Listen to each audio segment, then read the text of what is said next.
And we are live, ladies and gentlemen. This is Two Guys, One Dumpster. It is yours truly, the Angry Viking. Next to me, the one and only, Wild-Eyed. Uh-oh, did I die? Wow, I got my fucking volume on. That's what's the fucking problem right there. We're already fucking shit up, and you didn't even get introduced. What are you doing? Oh, I am Wild-Eyed Yeti, and I am drinking right now. Ooh, I have coffee. Okay, I'm being responsible tonight. I'm having coffee. Drinking water, I'm drinking water, Sure, you you're frickin' drinking water. lush. Last time you're doing your fucking, what was that? Fucking posh beer. Fucking pussy-ass beer. What, I was drinking Molson, your favorite? Shared the link to the chat. The people that filter into the chat, please let me know if I am being heard today. Please let me know if you can hear the Wild-Eyed one. So, Hope you can. how you doing, my brother? I'm doing pretty good. That is great. Just having fun, not doing much, touching myself a couple of times.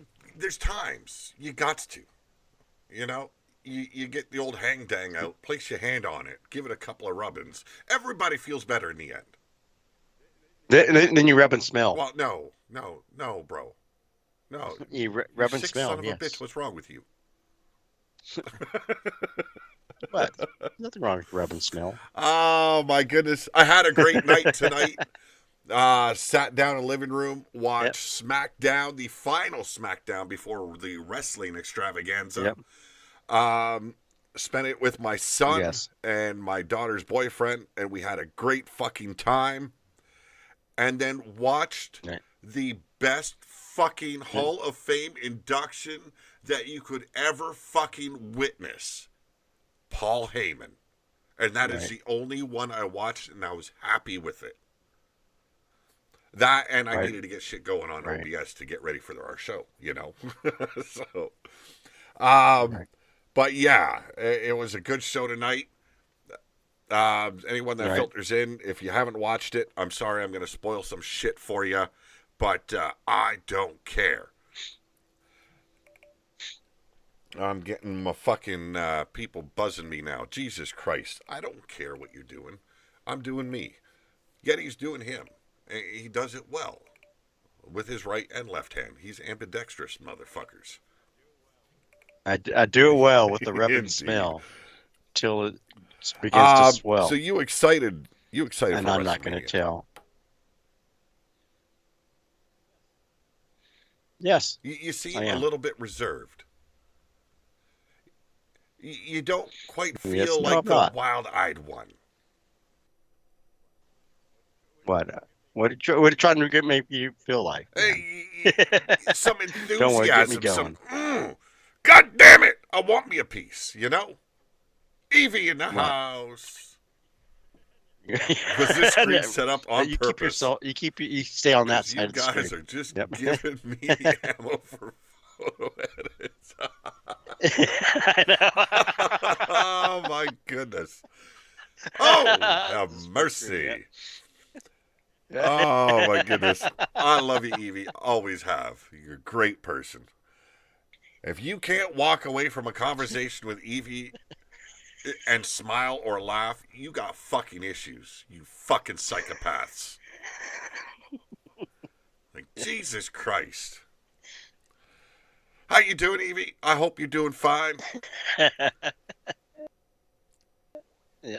I'm trying to get Yeti to kind of get up in there, you know, just fucking have a little bit of enthusiasm here.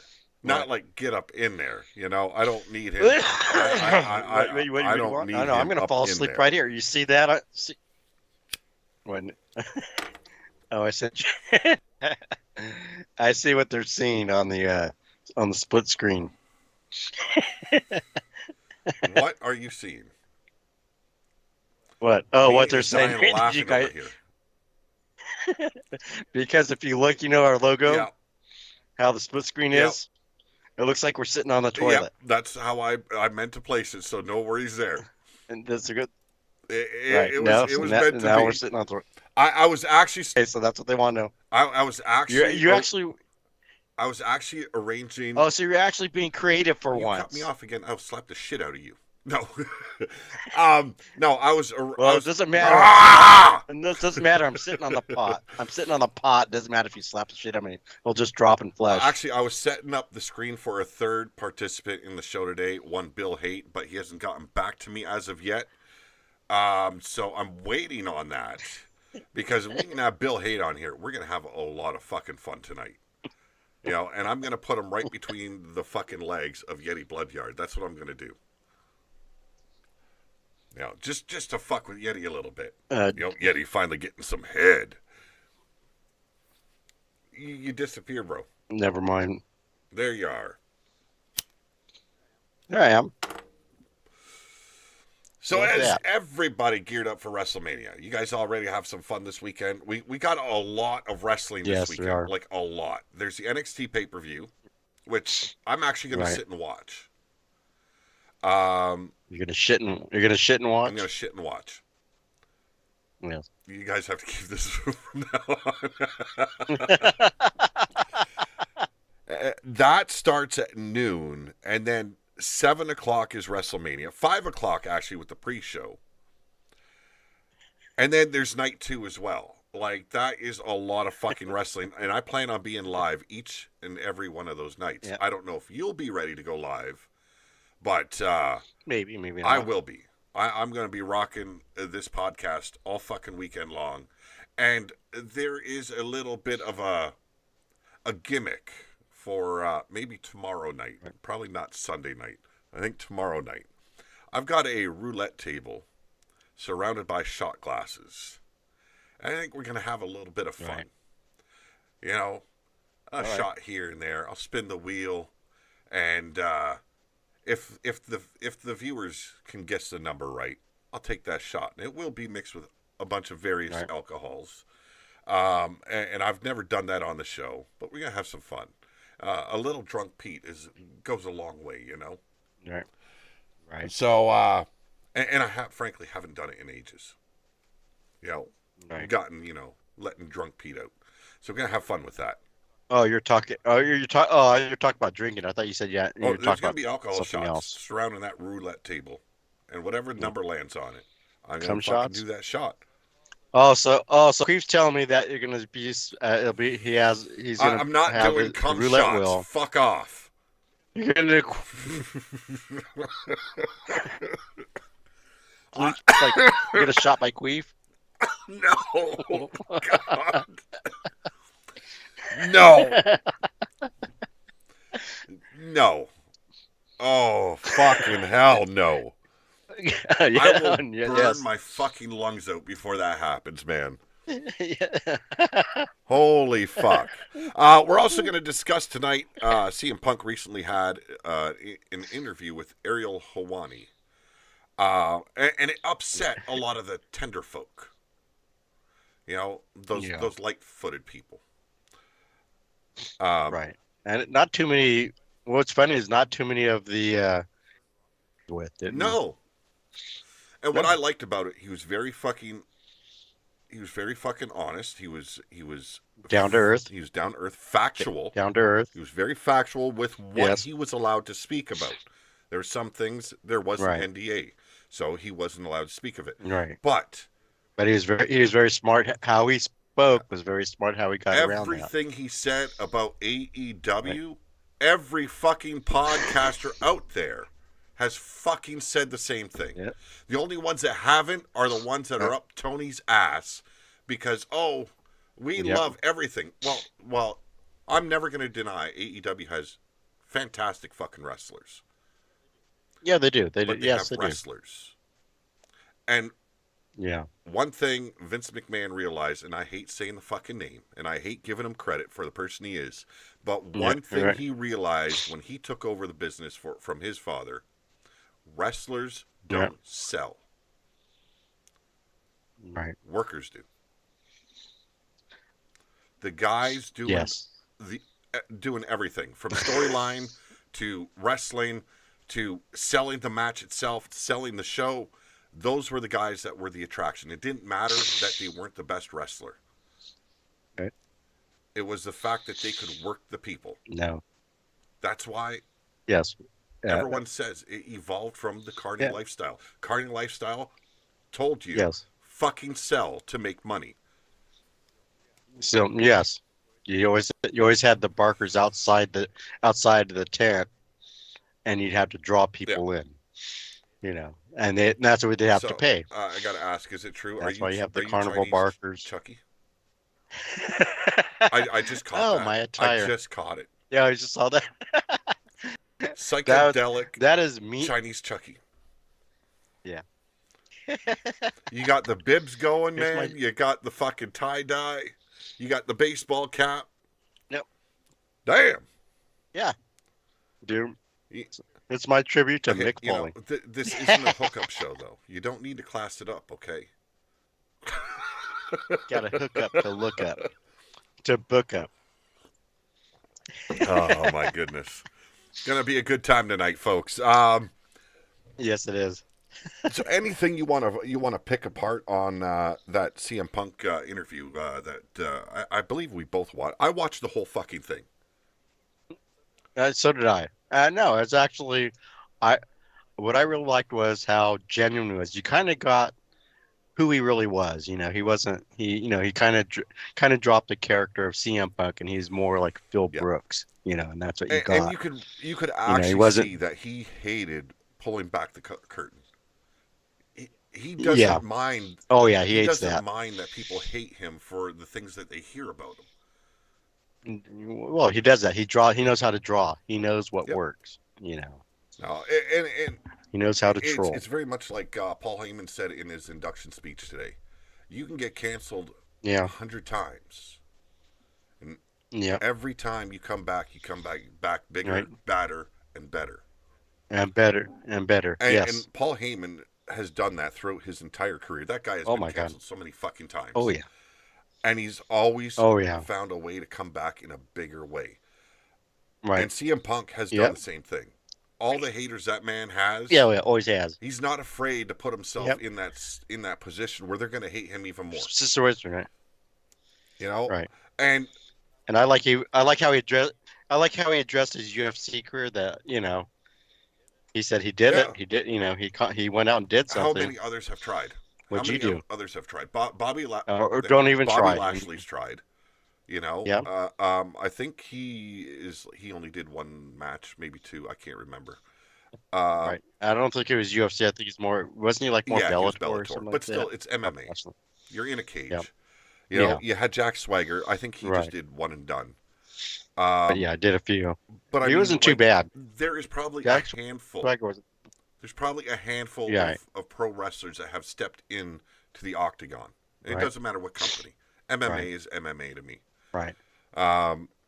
Right. And putting yourself out there, knowing that you're going to be criticized in the end if you lose. Right. Yeah. I don't see many of today wrestlers putting themselves in that position. So I like it that he gives everyone a fucking... And he's funny about it. He goes, should I? Was it a good idea? Maybe not. No. And it wasn't because he was injuring himself during training. I think they postponed the match like 3 times because he injured himself during training. Right. And that was the first match. Yeah. And if he wouldn't have been contracted, I think he would have backed out. I have no doubt about it because he was fucking his body up just by the training aspect of it. And then, his fucking first big fucking appearance back, his tricep gets torn. Right. Woohoo. Yeah. But I mean, he spoke. I like how honest he spoke about Tony Khan. Yeah. Yeah. Tony Khan is a good man. Yeah. He didn't fucking trash the man, and he could have. No. He's a good man, but he is not a boss. A boss. Right. And, not a leader. And that speaks volumes because every fucking time you turn around, Tony Khan is burying his fucking head in another guy's bosom. And like smothering him. He's trying to motorboat Sting at some point. If you haven't seen the clips, man, it looks like he's trying to motorboat the motherfucker. I wonder if he grabbed Sting's junk at the same time. Cheers from the country club outskirts. P2P rocks. Thank you very much, Stone Cold KDR. Hello. I appreciate it. Um, yeah, and there's a lot of people that want to throw shade and hate on a man, and everything he did in that interview, he did it as a man. Yeah. He did. He didn't shit all over everyone. No. And the fact that he simply just said, and he spoke very clearly. This is my experience. I asked Tony Khan to fix the problem, and if he didn't, I would have to fix it my way, and he wouldn't like the way he did it. Right. That's so he just choked. And also what he said, just choked the guy a little bit. Right. And then right. I like that one because what he say choked him a little bit. But what got me was is what he said. He asked, he wanted to quit after the brawl. He said, "Just let me go." It wasn't going to work. Because no, I can't. Now. Yeah, he said it wasn't going to work separating him, and he said, "Just let me go." That said. And the thing was, if they would have done an actual brand draft and a complete split, not this fucking bullshit, they should have had that beef squashed in Tony's office first off. Yeah. That should have turned into the biggest storyline in the history of AEW. No ifs, ands, or buts about it. That should have been the biggest storyline ever. They had so much fucking... They had so much material to build off of. And as it stands, and you've said this, and we have both said this, that the best storyline ever to come out of AEW, and I don't give a shit what anyone else says in the chat, was Dustin versus Cody. Brother versus brother. Yes. It was told perfectly. The match was fucking riveting. They sold emotion. And you wanted to... Right. And how many of their wrestlers right now are selling emotion? No, not. Right. But, fuck CM Punk. I'm going to hate the motherfucker. Right. No, that's not the way I work. I'm very much the kind of guy that goes on what I see and what I feel and the facts in the story. And he's been very straightforward with the way he's spoken about it, the whole bullshit there. And he's truthful. He's asked to be released. This is not going to work. If we don't squash the beef, it's going to get worse. Worse, right. And well, they want the other part of that altercation didn't want none of it. No, so I loved it. It was a great interview, and I'm glad that he was so open about it. And he repeatedly said, "I'm not comfortable pulling back the curtain. This is not what we do in the business." Yeah. Right. But it is what they do in the business.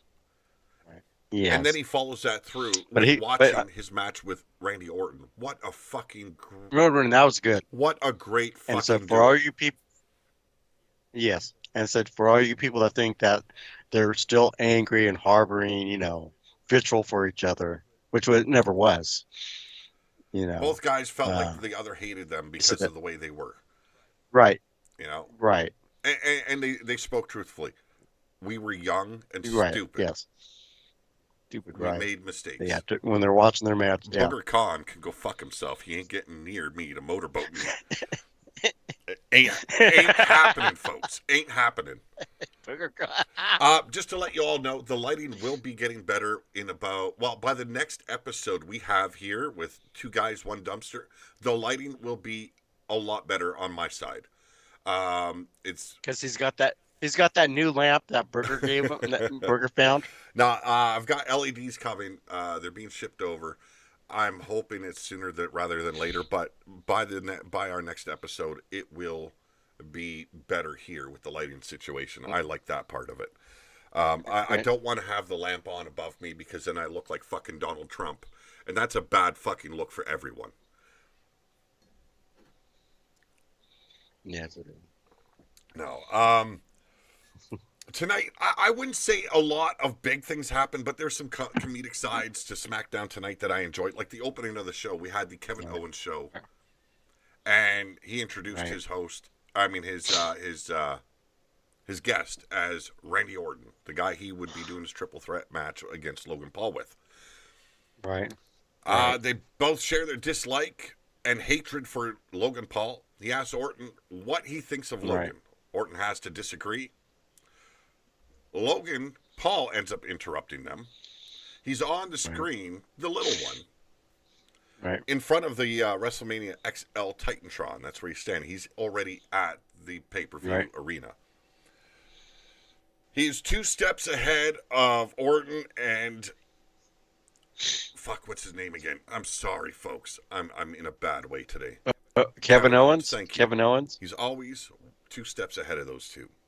Logan is already at the venue thinking about his victory. Kevin Owens says he is a pretty confident guy for someone who is just across the street. Orton and KO agree to leave the venue and go look for Paul. Not long after, Grayson Waller and Austin Theory appear from under the ring like they missed their cue. That's very much, and even the commentators were shouting it out, that they had to have missed their cue. But they go after Orton and Owens. They were likely too surprised to surprise attack Orton and Owens over at the other venue, but having not expected the pair leaving, they quickly go after them. KO finds a golf cart outside, and Orton sits on the back. They take off to the other arena. They go into the Andre the Giant Memorial Battle Royal, and I've got to say, this sucked. Yeah. Is it ever any good? Like, I haven't watched any of them except for, I think, the very first 2. This was horrible. Yeah, I mean, they've always been lackluster. They had guys eliminating themselves. Like, legit, leaping over the top rope to eliminate themselves. Yeah, that's I don't want to. This is so bad. I'm just gonna. Yeah.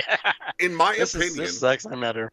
In my opinion, the final 3 were the best to keep in there because Pretty Deadly, for some reason, at the very outset, go and each grab a leg of Omos. Right.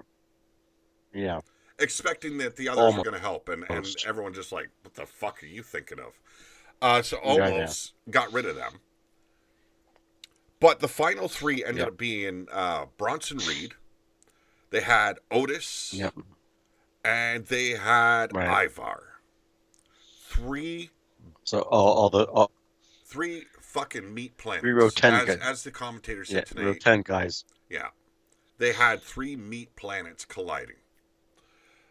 So it's just like all variations of a Booger when he was exactly. And those 3 fucking performed great. We seen a Rolling Thunder from Bronson Reed tonight. Right. Like he fudged it a little bit at the end, but it was still impressive to see from Big Man. Otis is always great. So is Ivar. Right. And these with that a moonsault off the top rope. Yeah. Oh my God. But Bronson Reed ends up winning the Andre the Giant Battle Royal Memorial. Right. So I like it. Bronson Reed won. Bronson Reed is fucking great. What am I missing here?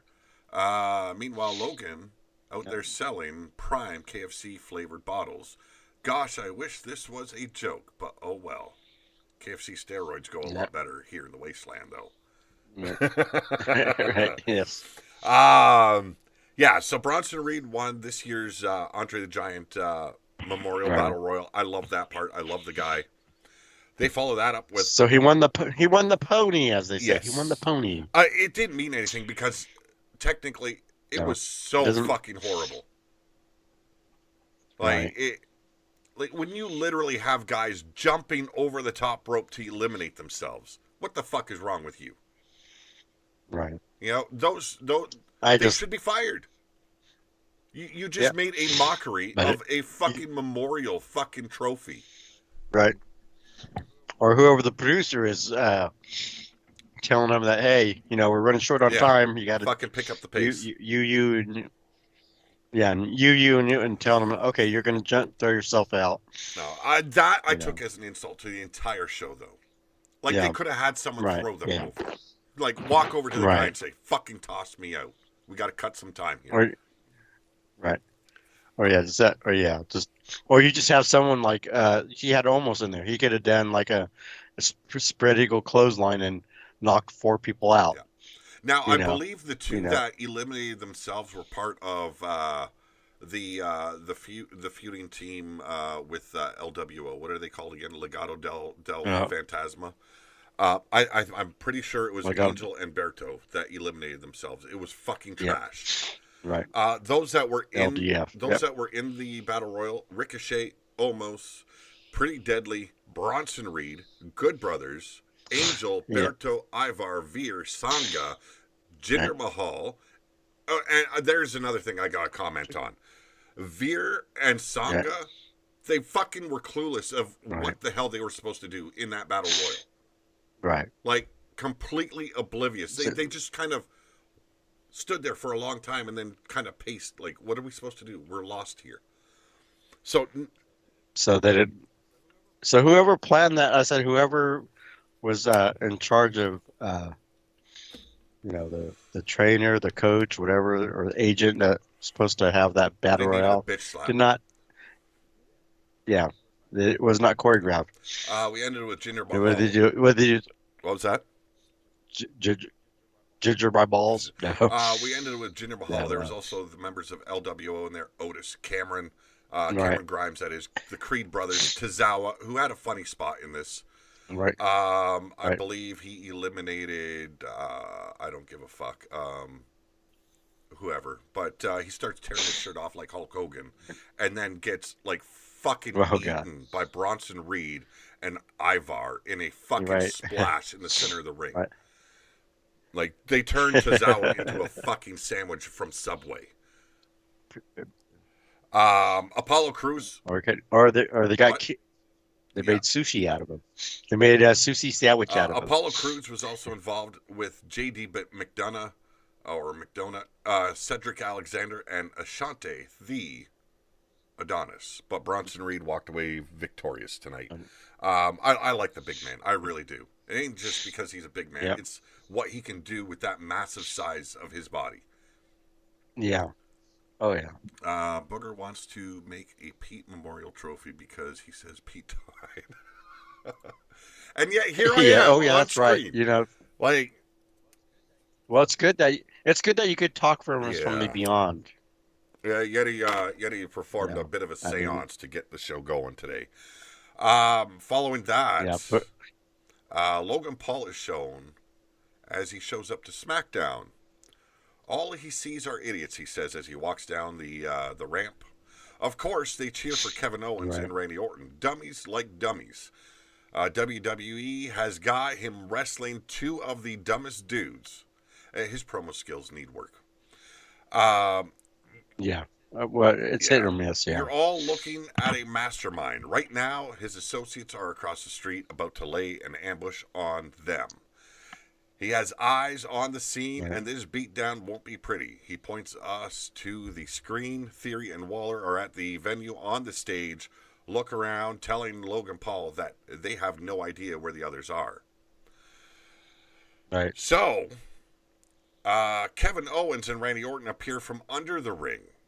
Logan Paul tries to escape, Yep. makes the run for it, but he's cut off by Owens. He gets thrown into the ring, gets a stunner, followed through by the Right. RKO. Good. Yeah, so they're making that happen. They Right. didn't do anything where they were pitting Orton against with. No. What I think that is going to happen, No. and we got to get to your predictions for WrestleMania yet. Right. Mm-hmm. What I think is going to happen here, Logan Paul retains, and this is going to Yeah. help make Orton and Owens into a tag team. Yeah. So, Yeah. because it works, RKO, it's got both their fucking Yeah. stick in there, Right. Right. We follow that with Dragon Lee is found injured in the backstage after an attack that nobody's seen, but Carlito thinks that it was none other than what's his name? Fucking guy. The guy from Legado del Fantasma. Fucking Sancho. You know, Pancho. Santo Villa, Santo Santos. del Santos, Yes, Santos Doritos, Escobar. Um, Cheetos, Cheetos, Doritos, Santos. the first thing I thought when I seen this, Right, they had Carlito bent over Dragon Lee and holding his head and saying that it was all Santos Escobar. And the first thing I thought, they're going to turn fucking Carlito heel. yep, of course. It just, that was the first thing that popped out of my mouth. Um, Kind of like like who knife Cena thing. yeah, you know, You remember it's that? like, Yeah, it was just that old school vibe you got right away from the predicament. yeah, And, right, you know, and we're going to get a little bit further into that later on because he reappears after an event happens. Well, Zelina yeah, Vega, with Rey Mysterio in her corner, is in a singles match against Elektra Lopez with Legado del Fantasma and Dominic Mysterio, yeah, as well as Andrade right, at ringside. Winner after yeah, the little Dirty Dom interference there, or distraction, I should say, is Elektra right, Lopez. I don't think anyone had any doubts that she would yeah, win. yeah, And then when Ray is coming in to help Zelina Vega out of the ring, he's jumped. Legado and Dominic attack Rey Mysterio, but right, Andrade suddenly attacks Legado.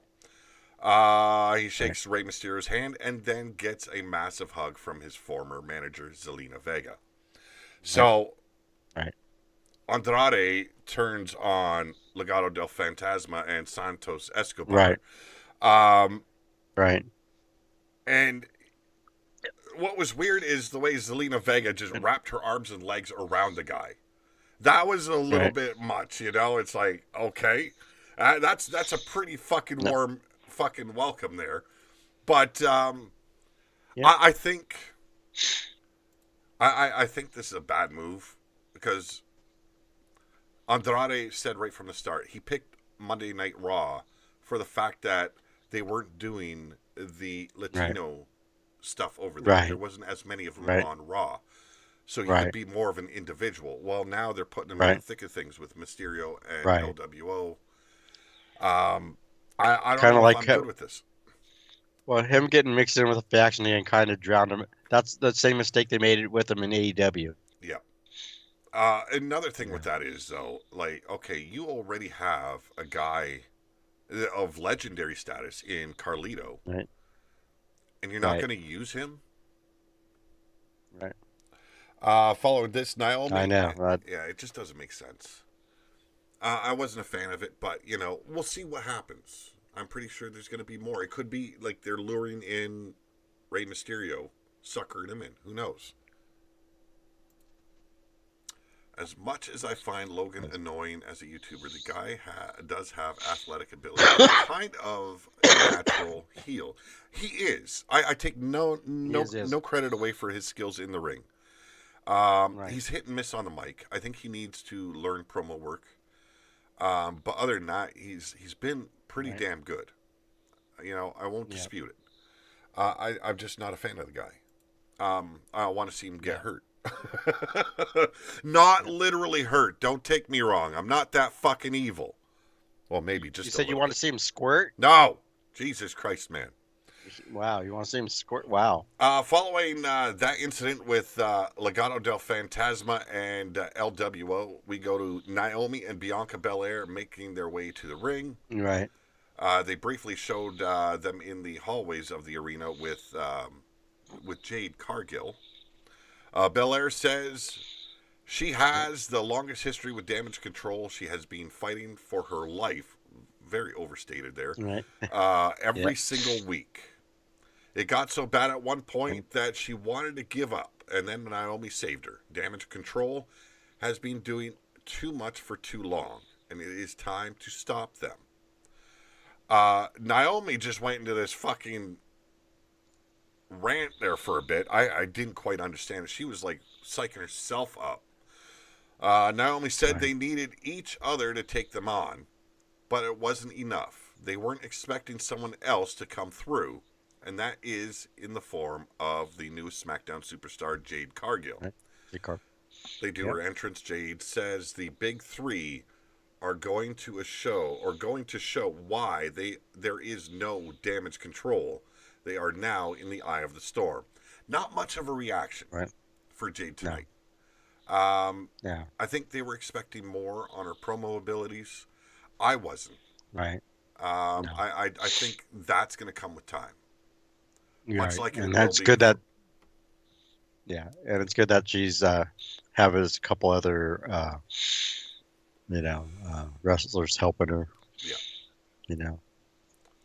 Following that segment, we go backstage once again. Rey Mysterio is told Dragon Lee won't make it to WrestleMania, obviously. Right. Andrade offers to be his tag partner, and Mysterio accepts. Carlito shows up and is told the news. He seems to accept and encourage them to bring it to Legado del Fantasma, but he pauses before he's like, it was like, one, are you sure? And two, it's like, why the fuck wouldn't I be picked? That's what I got out of it. Right. Yeah. Yeah. That's You the know? thing. And I've got to say the same thing. I'm sorry. Carlito is much more exciting to watch in the ring than fucking Andrade. Oh yeah, that guy's been a big bust, Like big disappointment in I his career. love what he does in the ring. Don't get me wrong, Andrade. Yeah. Right. But he doesn't leave any kind of No. memorable moments in that ring. No. Has no charisma. Yeah. No charisma. Like once what I'm he's saying. done, you forgot that the match happened. That's why Yeah. you got to take notes. That's what I meant. New Catch Republic versus Grayson Waller and Austin Theory. And the winners of this match are New Catch Republic, which kind of shocked me. I love the team, don't get me wrong, but it shocked me that because it seems like they've been really pushing Grayson Waller and Austin Theory as of late as a tag team. And they allowed New Catch Republic to go over on them. Pete Dunne is fucking awesome in that ring. I love him. I love it the way he manipulates the limbs. Right. Tyler Bates as well. Like, the only thing that bugs me about Tyler Bates, he smiles too much. It angers me for some reason.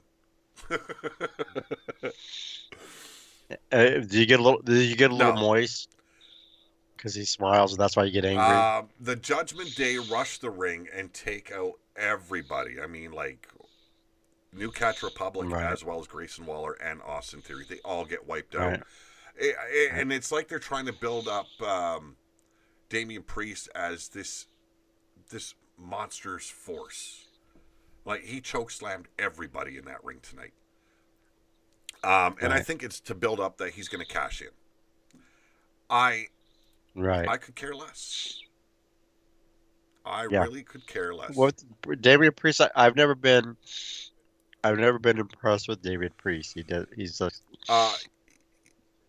he's just he's like a loaf of stale bread that's been left out on the counter one too many fucking nights. Right. You know, just it's nothing big, and I see what they're saying. I see it. I heard that too. Pete wants to see Logan Paul squirt, meaning marbles. Come on, girl. I don't want to see any. You heard it too. You want him to squirt? Really? No, I don't want to see it. He wants it. He wants that prime squirt. The mass YouTube popularity can make you weasel your way to a belt that easily. Well, yeah, because he's bringing in a lot of his fans. Yeah. It is true. You know, they're going to give him a little bit because he is bringing a new audience to the table.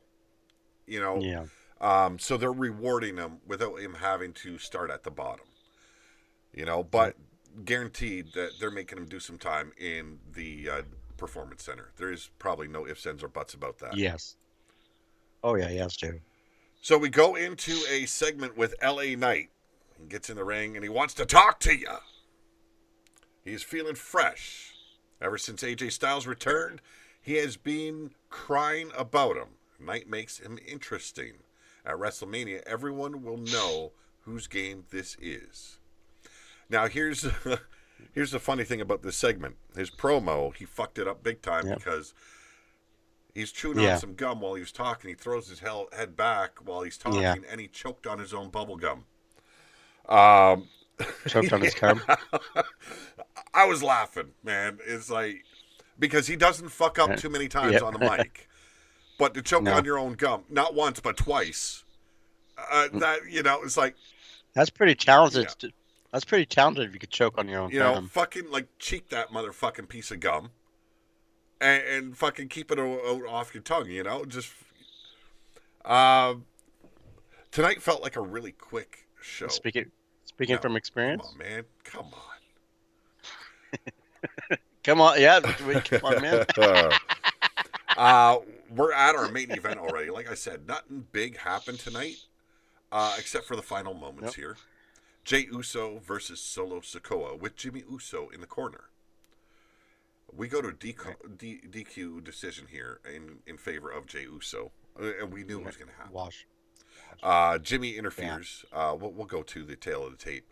Jimmy Uso attacked Jey Uso before he could get the pin on Solo Sikoa.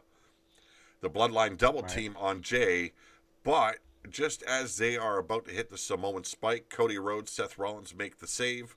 Rhodes has his own belt to whip them. Both he and Rollins get on with some whooping on Jimmy as well as Sikoa. Before Jey finishes Jimmy with a splash from the top turnbuckle. Rhodes grabs a microphone.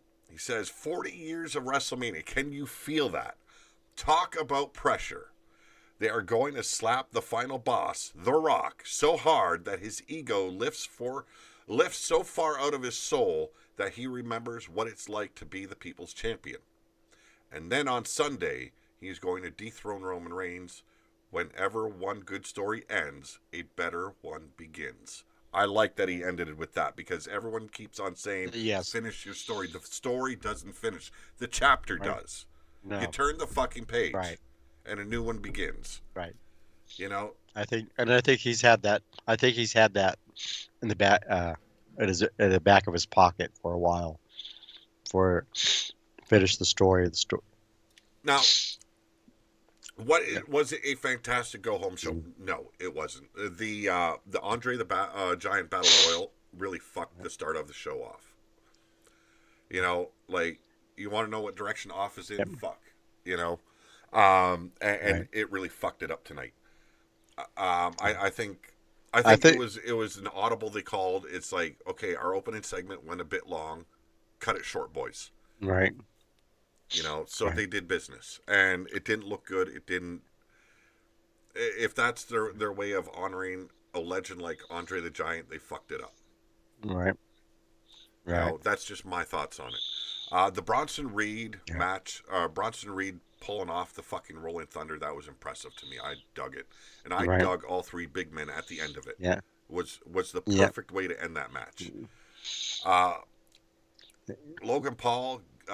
Getting his a little to-do in on, right before Mania. I liked it too. It needed to be done. Right. They sold it. Rhodes and Seth Rollins getting a little bit of their own revenge. I'm sure it wasn't against The Rock or Roman, but it was the way to go. Right.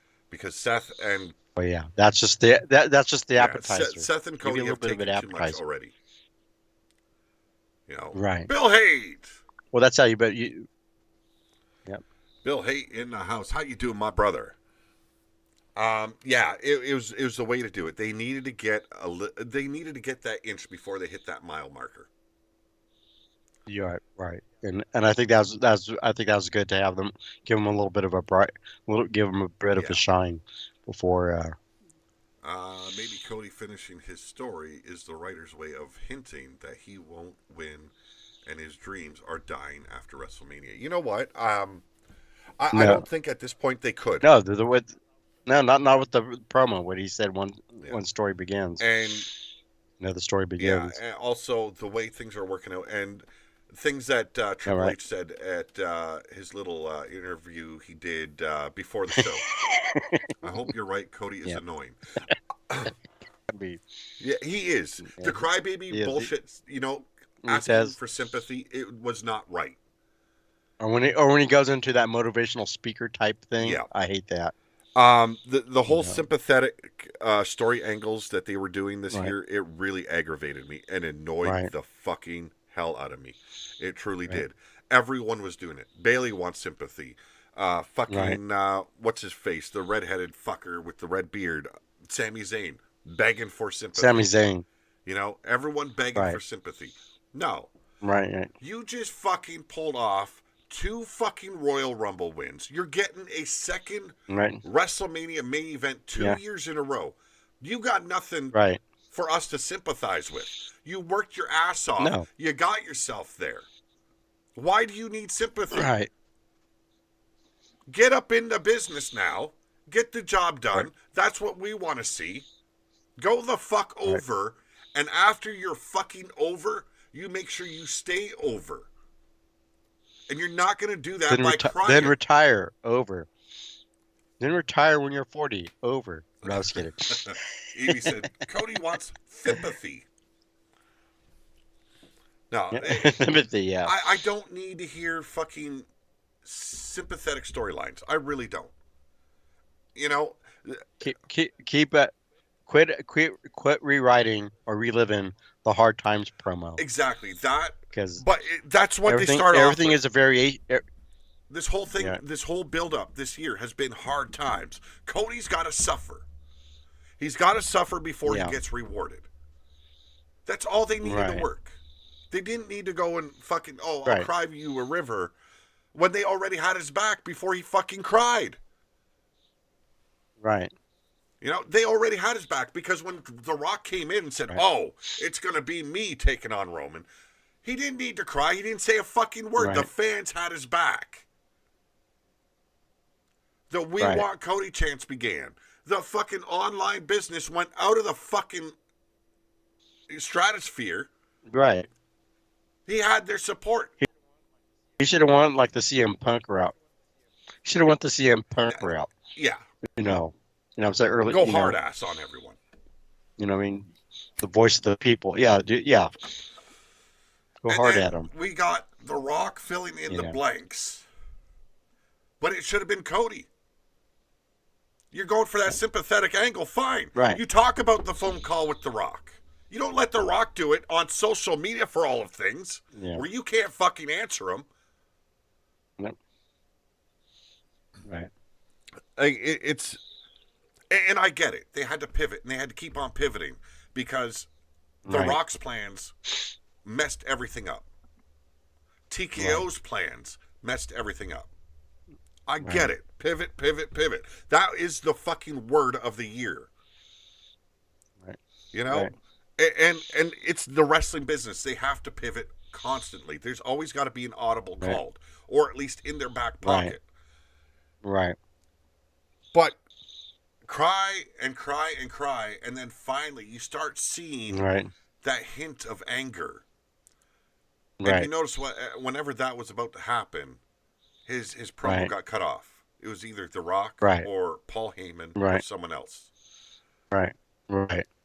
And then you got like fucking blubbering Cody, and then you got the screeching fucking Seth Rollins. that Joker wannabe. Yes. It was said perfectly.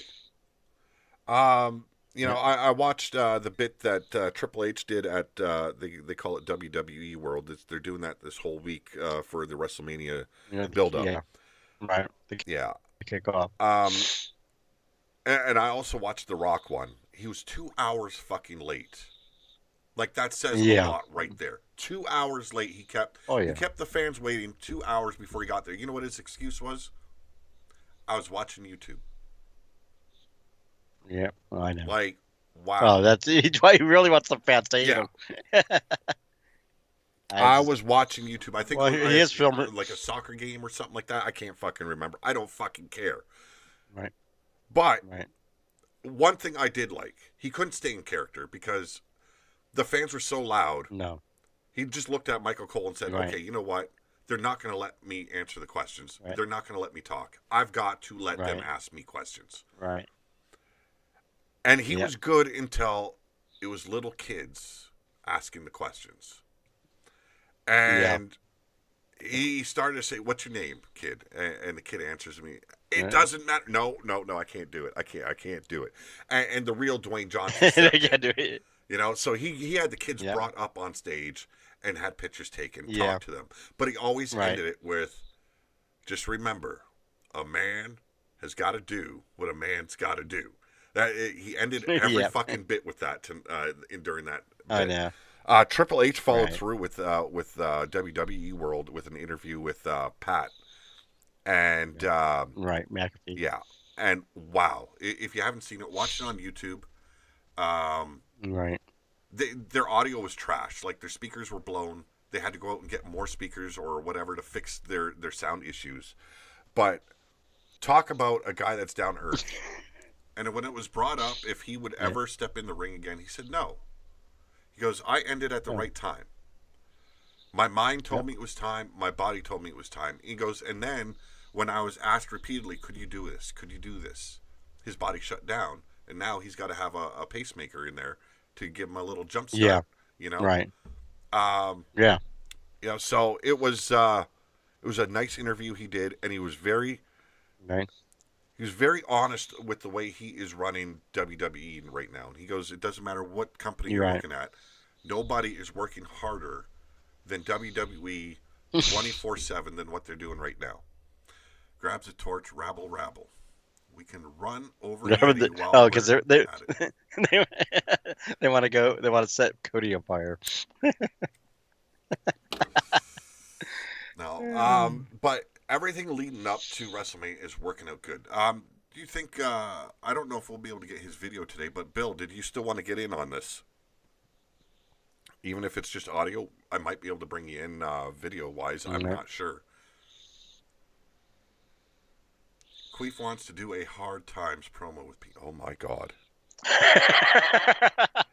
Speaking of hard times. Right. Geez, yeah, I can work the lisp a little bit, but it'll get really bad real quickly. But I don't want the kind of hard times that Queef was going to be putting on me. No. Can't do it. Not what he's been telling us. You can? Not been telling us. Well, either. let's bring in Bill Haight. Let's see if we can capture his audio here. I've got OBS up. What the fuck is wrong with me? Bring Skype up too because I need his whatchamajoohickey. There we go. Total hatred. Let's see. You guys let me know if you guys can hear Bill when he gets on. How's it going, Bill? He's still masturbating, folks. Give him time. Can you guys hear Bill Haight? Oh, no worries, man. Yeti lost his voice a bit ago, too. Do we still have Yeti here as well? No. I fucking dropped his call. Oh, my fucking Lord. We got to figure this out. Oh, my God. I'm so sorry, Yeti. You're such a dick sometimes, but, that doesn't matter. Fuck this shit up. Oh, my Lord. Yeah, let's end this call, and I'll bring Yeti back as well as you in a one chat, and I'll bring it both up. Pete muted. Yeah, okay, so I'll hang up. I'll call you back shortly in a group chat, okay? Okay. Bring Wild Eyed Yeti in here and create group. I'm sorry, folks. I'm sorry. I have Yeti on hold. Resume call. Resume call. Hi, Yeti. I'm here. I'm so sorry, brother. I am so sorry. You put me on hold. I've got to figure this out quickly. I want to get Bill in on this. You left Yeti looking sad on the toilet. I gotta figure this out quickly here. You know what? Probably would work easier if I had you guys in the same fucking chat, wouldn't it? Yeti, wake the fuck up. Probably. Do some talking while I figure this out. Talk about, tell us your predictions for WrestleMania while I figure this bullshit out. Well, you're Hey. bullshit. So I win. I win all the matches Fucking hell. because Not you. I'm a entrant. I win because I am the emperor of the WWE too. Actually, Now. question for those that are watching: does anyone know if you can add someone to an existing call in Skype? Should be able to. You would think, Or maybe. Let's see. Add participants. I found it. I found it. It's right there. It's at the bottom. Don't start. It says Don't record, fucking. add participant, Don't fucking. and I twin told you. cam. This is I translate, told you. cap. Don't fucking start. He's sitting right. We got we got the phone ringing. We got the phone ringing, I think. Bill Haight, answer your damn call. No. Oh, he is here, folks. Can you hear the hate? No, they can't hear you. At least, well, there's that delay. Fuck them anyway. It's great to have you on here, Bill. Yeti can hear you just fine, I think. Yeti? Yes. Thank you. Fucking hell. Oh, okay. Let's see. I don't know if we can get Bill's video on here yet, but you know what? Good luck with that. Yeah. How you doing, brother? That's because okay, I guess. There we go. Okay. So I was asking Yeti about his predictions. He went off on a fucking little bit that he's gonna win everything. Yeti, honest answer. You got night one, the main event. You've got Cody Rhodes, Seth Rollins versus The Rock and Roman Reigns. Who do you think wins, and what does that lead to? I think it's going to be Roman and Rock wins because you'll get the bloodline I predicted the rules. Same, yes. Yeah. Bill hates saying fuck them. They're not winning the first night. Fuck that shit. And I think it just makes the story of Cody a little bit better because he's got to go through some more bullshit. Yes. Fuck Cody. I'm not a big fan of Roman and Cody. I'm not a fan of either one of them, but I don't like Cody more. No. And I think it would have, swayed me a little bit more with this match if Cody wouldn't have been the sympathetic guy once again. Yeah. That really ruined it. Anyone in the chat, let me know if you can hear the audio on Yeti's and Bill's side, please. You can. They can? No, they can't. Everyone say no. Oh, fuck you, man. Everyone fuck with Pete, say no. Every fucking show. Every fucking show we go through this bullshit. Either it's the echo, or, hey, we can't hear you. I don't know if they're serious or not because you guys keep on fucking with me. What? Well, I wouldn't be shocked if they have a hard time hearing me. My mic stand broke, so I'm having a hell of a time keeping it facing me. So loud and clear. Yeah. Okay. So you sound fucking great tonight. So that's great. It's great having you on here because I've been wanting to bring guests on anyway, and I'm hoping that the audio fills out and someone actually says so in the fucking chat. But who knows? That could have fucking froze up on me too. We can hear Yeti and Bill, but not. Oh my god. You're coming in clear on yours.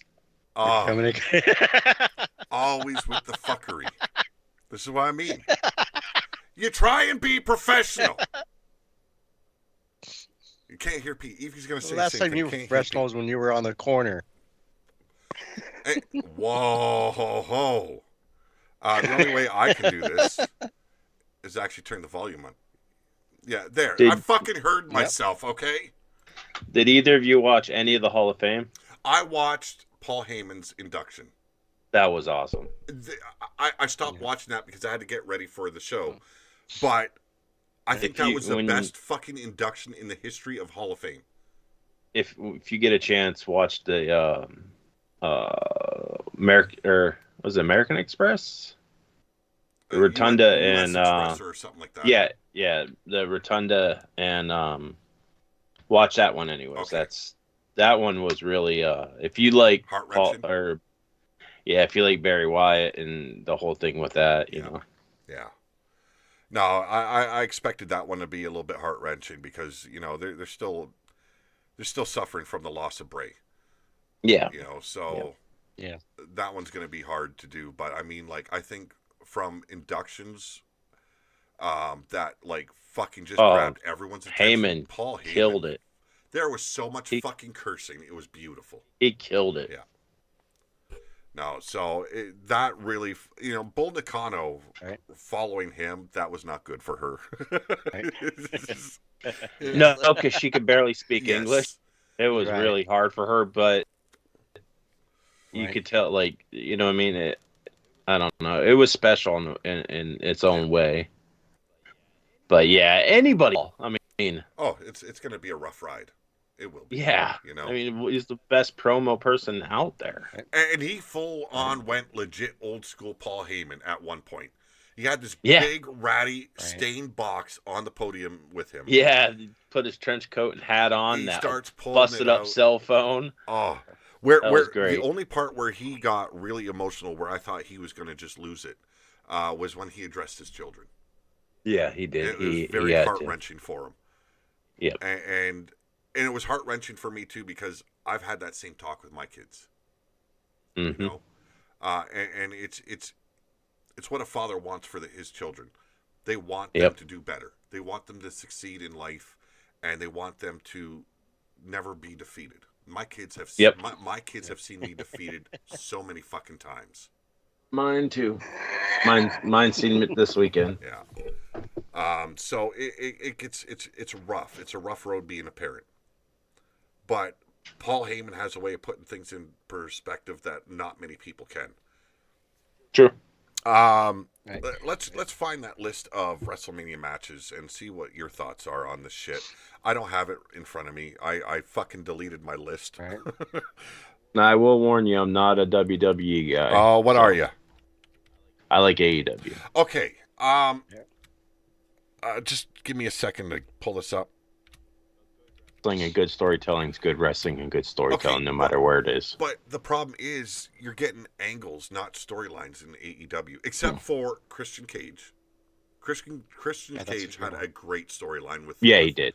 That, and then there was the still going. I mean, Then there was a storyline like in the early days with Dustin Rhodes and Cody Rhodes. Mm-hmm. Yeah, and the story between Hangman and all that too. For the, him going after the title and losing himself and all that, I mean, they've had some good storylines, but I'm just saying, good wrestling is good wrestling. Good storylines are good storylines. It don't matter where it is. You can be a fan of wrestling no matter what. They have. But mine and Yeti's contention with this is there's nothing memorable being done. It's dream match after dream match after dream match. What are you going to do when you run out of those dream matches? He won't. You're just going to keep on hiring outside talent and flooding. Yep. Yeah. That's exactly what he's going to do. That becomes stagnant. There's nothing to move the production side of that company further. It's not going. It's only going to draw that niche audience in. That's it. And I want to see AEW fucking thrive. I want to see them to be legit competition. But we can all agree they do have some really good wrestlers. I never shit on their wrestlers. They do. Yeah, they do. Yeah. That's one thing I can't do with AEW, but I can shit on them for a boss that isn't a boss that wants to be a friend with everyone, burying his fucking head in men's tits all the time. Oh, I'm not going to say he's not that neither. He's a mark. I mean, he was a wrestling fan before he became a owner. Let's be honest about Tony. He needs to get proper bookers. Right. I've said that for a long time. He needs writers. Yeah, he needs professional writers. He's good. Consistency. He needs to stop giving everyone all this free reign to do whatever they fucking please, because it's hurting them. I think the ones that can do it well. Yeah. We'll use Swerve, but not everyone can do it. But look we'll use But Swerve. You know what I look at mean? that, though. Swerve He's is a fucking phenomenal. former WWE guy that had great fucking guys training him. Right. Just like Malachi Black, Aleister Black, Buddy Matthews. And, you know, now they're tutoring Brody King. You know, So I mean, that's good. And like that's my bone of contention with AEW. I don't hate them. I love good wrestling. I really do. But I need more to it besides the wrestling. I want something there that tells me I need to watch next week. Let's be honest. The storytelling. Well, let's go back to the WWE before we go off on AEW. But they were complete shit for a long time. A long time. I'm just gonna say that the storytelling fell off when Cody did leave. Yeah. Let's be honest. It dropped way off the map. So I might not like Cody Rhodes, but I can be honest about shit happened. He was good for business. Yes, he was. Yeah, that's what I meant. You know, and it's like I like talking with other guys that you know they can argue my case. And I've never said AEW has shit wrestlers. No. But I think they need someone there to enforce some rules because their injury list is just structure, unparalleled to any other company. They're a glorified indie fed right now. That's what they're coming off as. Right. I mean, they do have a lot of people hurt. I'm not gonna deny that. But some of them are hurt over stupid shit. Mm-hmm. Like that's what I mean. Stop. I mean, we'll use Adam or not. Adam. Cole. He got hurt. It was a simple thing. He got hurt going off the stage. It wasn't even a wrestling move. That's what I mean by some stupid things, you know. Right. But they do have some people injured seriously, or was seriously injured. And the fact that you hear time after time from the legends that have helped them out in the past, when they try and offer advice, they get Darby. They need to calm the fuck down. They get told to fuck off. Well, that one spot he did into the Sting's last. Yeah, he needs to calm the fuck down. He did not need to dive into that. No. That windshield. No. I think Pete and I were talking about that. And same with like Jack Perry. Everyone wants to chalk it up to CM Punk. I actually like Jack. I don't mind the kid. I don't see him as a heel. Right. He's actually doing pretty decent in New Japan. Better in Japan, maybe the other new environment. But you know, I mean, it is what it is. Tony Khan's pretty pissed at him right now. You had officials before you even got CM Punk involved, and the officials got CM Punk involved. Hey, he's not listening to us. Tony Schiavone is being told to fuck himself, so he goes and gets CM Punk. So CM Punk says, "Hey, it's not needed. It's stupid. If you want to do that stupid shit, you go to Wednesday nights." The problem with that is you're hearing only CM Punk's side of that. Yeah. But there's always three stories. Oh, there's his story, there's that person's story, and then there's the truth. But the fact is, though, there wasn't a need for real glass. There's never a need in wrestling for real glass. No. It's just one step to the point where they're grabbing those tube lights and fucking smashing them over each other. Yeah. Oh, I agree with you on that one. Yeah. Darby Allin, he's only got himself to blame for missing his Everest fucking climb, which I thought was fucking pathetic to begin with. I don't think he did. I think that's story. Yeah, I think so too. Right. Because he's supposed to broke his foot when they broke it in the ring. So I think that's just story to write off a while so he can get ready for that climb and stuff. It's just and then the Dante Martin incident. Like, did you watch that? Oh, that was there was no reason for it. That was Canadian destroyer down the way they did that night. They should have. Everyone involved that night should have been fucking fired. That was very gross. I don't know who helped plan that one out. It was completely fucking uncalled for.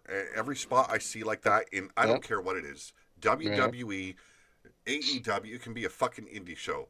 Indie show recently, that guy got a brainbuster on the top rope, and you seen his head fucking hit every turnbuckle on the way down, and then smash into the fucking mat. The guy's lucky he's walking. Yep. Right. All to get noticed. No, that's not what fucking promoters notice. They notice the hard work that, and Triple H said it in his interview at WWE World. He said, "It's the guys we see that they can be completely blown up, gassed, and tired, but they reach over to the guy next to him on the mat, and they give him a little touch and say, 'Let's fucking keep going.' Those are the guys they want. That is what they need in WWE and any other promotion." You know, a lot of people put down Triple H and stuff because of, you know, his past and all that, and because who he married. You know what I mean? Yeah. And but look what he did. I mean, he fucking blew out his leg and still kept going. I'm gonna be honest. His quad. I'm gonna be honest. I've never been a Triple H fan. I was never big on him. And the simple fact was, not one of his big matches was truly memorable for me. I love Triple H, but it was more because of DX. Yeah. And that's what I remember him best for. You know? But when he started producing and working in the back, that's when I started liking him.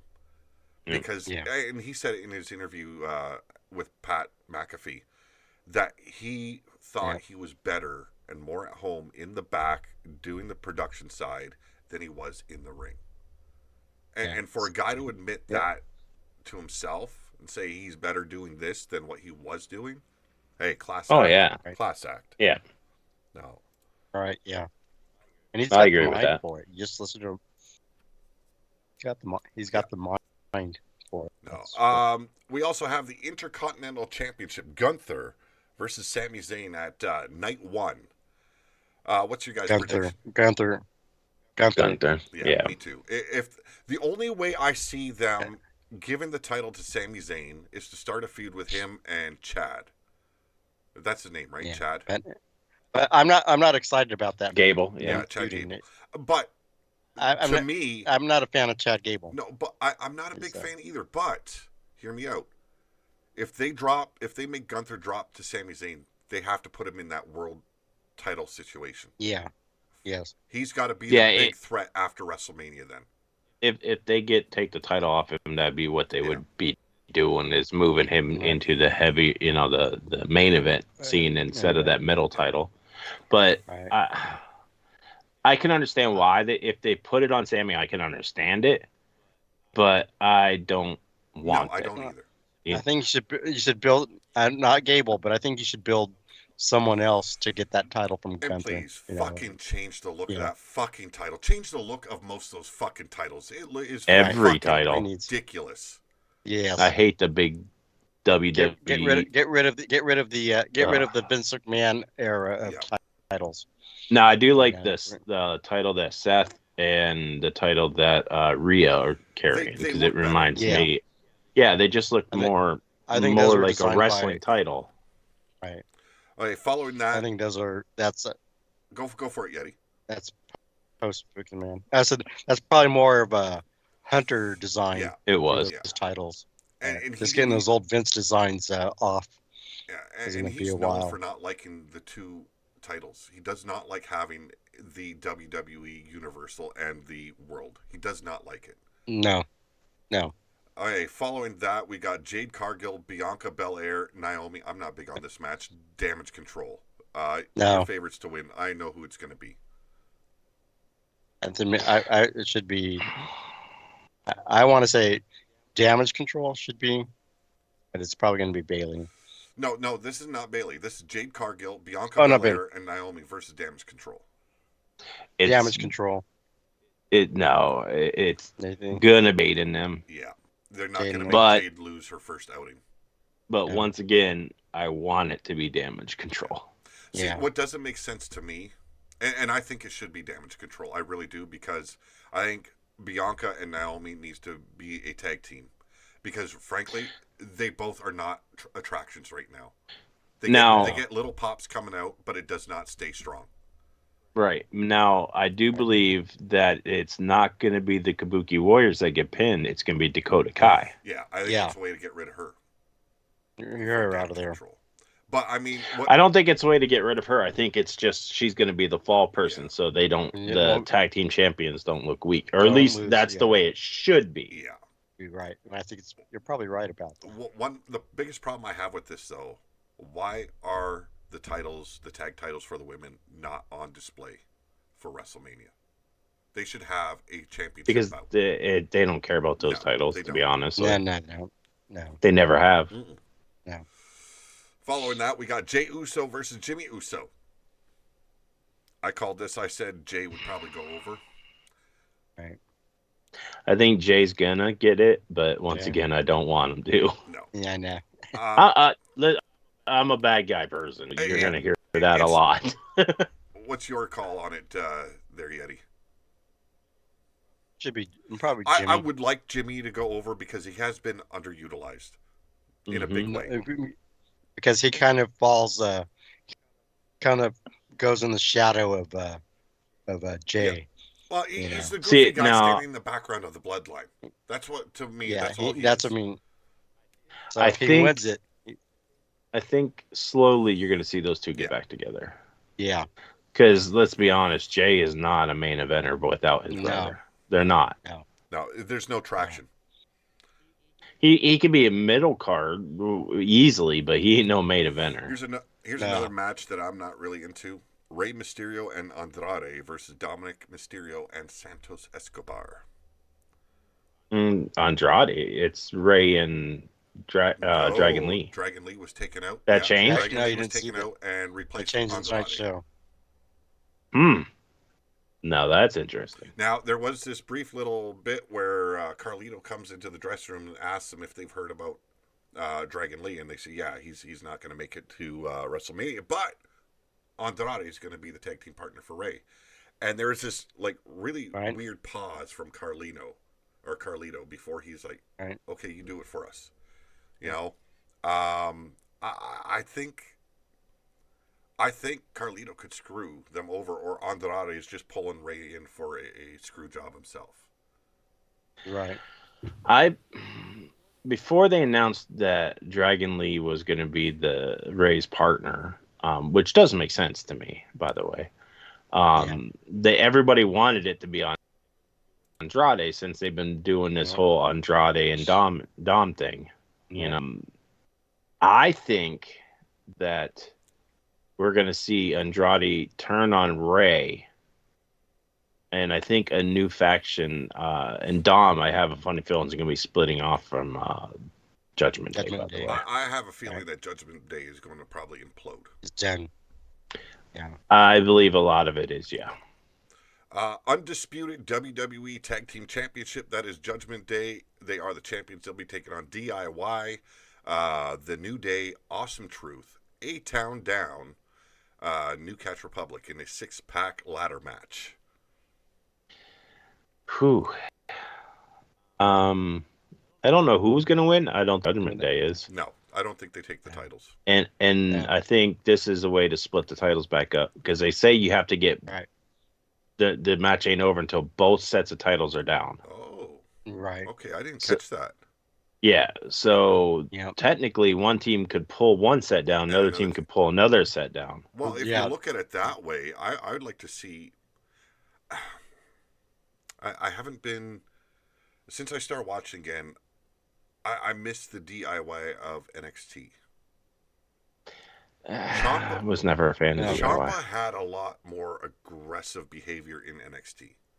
I like that. And when he went total heel on Johnny Gargano, his heel run was fucking awesome. Oh yeah, Ciampa's like he plays a rightful dick. Great, but I'm not a fan of DIY as a team. I think they might. Forgettable. To me, they're forgettable. I don't know. I don't. You want to know who I think deserves it? Where's that going? I believe R-Truth deserves. I actually said that when I did my predictions. Yeah. Awesome. Truth. I don't like Miz, but I think R-Truth deserves a run like that. Yeah. For his age and the style he can still do. There's his age, shit, he looks younger than we do. He's in his 50s. I know, but he looks younger than we. We do. He still looks like he's in his 30s. Like, he's doing things that a lot of these young guys ain't doing. And that fucking impresses the fuck out of me. And he fucking has the fans in the palm of his hand every time he goes out. Yeah, and he don't care if it's comedy or anything. He'll do what is asked of him, and I believe that because of that and how long he's been with WWE, and he deserves it. He deserves it. Yeah, fuck I 100%. Fuck Miz. We're all gonna say the same thing. No, I don't think anyone. If you want to fuck Miz, you want to fuck don't Miz. Start oh with my me, boy. God. R-Truth, and little Jimmy. All right, we're gonna go. I think we all agree. Truth deserves it. We're probably not gonna happen that way, but it'd be a shame if it doesn't. Yeah, it'd be great if it. It'd be great if it does. This is a match I'm iffy on because I dig both women. I really do. But they've both kind of fallen flat for me leading up to WrestleMania. That is the Women's World Championship, Rhea Ripley versus Becky Lynch. Rhea has not come off strong at all leading into WrestleMania. Well, I think what happened was she got too wrapped up in Judgment Day. Kind of took her. The story of Judgment Day is in her that way. Yeah. The story of the Judgment Day. She got that's what I meant. Yes. I want Rhea to win. I do too. Yeah, same here. And I don't know if I think Rhea is going to win. I think they're going to keep it on her. I think I went with Rhea, but with a strong possibility that they could do a swerve with Becky winning it. But I don't think they're going to do. I don't think. But Hunter is trying to build the prestige of these champions by giving them to people longer. Yeah, and I like that. I think Roman went a little bit too far, though. I don't. It became. I don't like Roman, but I don't. It became more about breaking records than it did his reign. That's where I'm at. Yeah, I want the next record. I actually want him to break. Which is that? Because fuck Hogan. Well, that, and I think they said by night 2 he's broken Hogan's record. Is it by night 2? I thought it was. I think that's what they said on the last episode of Smackdown. Last week's episode. If that's the case, then it's on the 40th. Because then he'll never reach the other ones. No, that's too long. Bruno and fucking the fucking yelling man. But his title reign. But in the Roman's title reign, he's had more time off than Bruno did. I mean, his brain. If you count how much time off he's had, it's not been that long. But I think they're doing this to break Hogan's record. Yeah, that's the only reason. Break Hogan. And I think the only way Cody's going to be a memorable champion is if they start strong with him. He's got to have a hell of a feud with a top fucking player. Like, it can't be just some random fucking guy on the mid-card level. No. It's got to be someone that fucking challenges him on the microphone. It's got to be someone that challenges him in that ring. And it can't be just a one-and-done thing. It's got to be a brutal feud. That's the only thing that's going to hook the fans to stay behind Cody at this point. Right. But yeah, I really want Rhea to win. Yeah. I think she will. So we know Bill's thoughts. He wants Roman to win the title. He doesn't want Cody to win it on night 2. Where are you at, Yeti? I think it's going to be Cody. Yeah, I mean, I went with Cody. I see it being a good match because I think there's going to be a lot of hooks in there. Yeah. Now, twists, turns. I have a funny feeling it's going to be Cody unless they are specifically trying to beat the Roman record. Or the Hogan record. But if Roman wins, it's going to be fucking dirty. Well, and there's that Easter egg in as well with John Cena and Stone Cold making an appearance there as well. Right. And if they come into play to even the odds with the bloodline. But I think the new bloodline member that's just waiting to come into is going to make his appearance. Either. Tama Tonga. They're so bad. Tama Tonga, they had Haku in attendance for the Hall of Fame. Right. They need to bring Jacob Fatu in. If they're going to do a fucking proper civil war with the bloodline, they got to bring Jacob Fatu in. Oh, Jacob is amazing. Because him him aligning himself with maybe The Rock, same with Tama Tonga in the end. You know, that would be a brutal fucking war between both sides of the bloodline. Right. Right. Bring Jay back in, but as the Rock's fucking right hand man or something like that. You know, Right. They got to do it big and proper. So you have the high chief versus the tribal chief. Exactly. I think the problem with Jacob being with The Rock, and I think, and same thing with Jay, is they are actually Roman Reigns' family, where The Rock is like blood brother. You know, he's like a blood brother. Right. And when a Samoan calls you family, you're family, period. And that's how Rock got it. And that same way with Tama Tonga. Roman and them call Tama their cousin, but he is not blood related. They are Samoan. Tama is Tongan.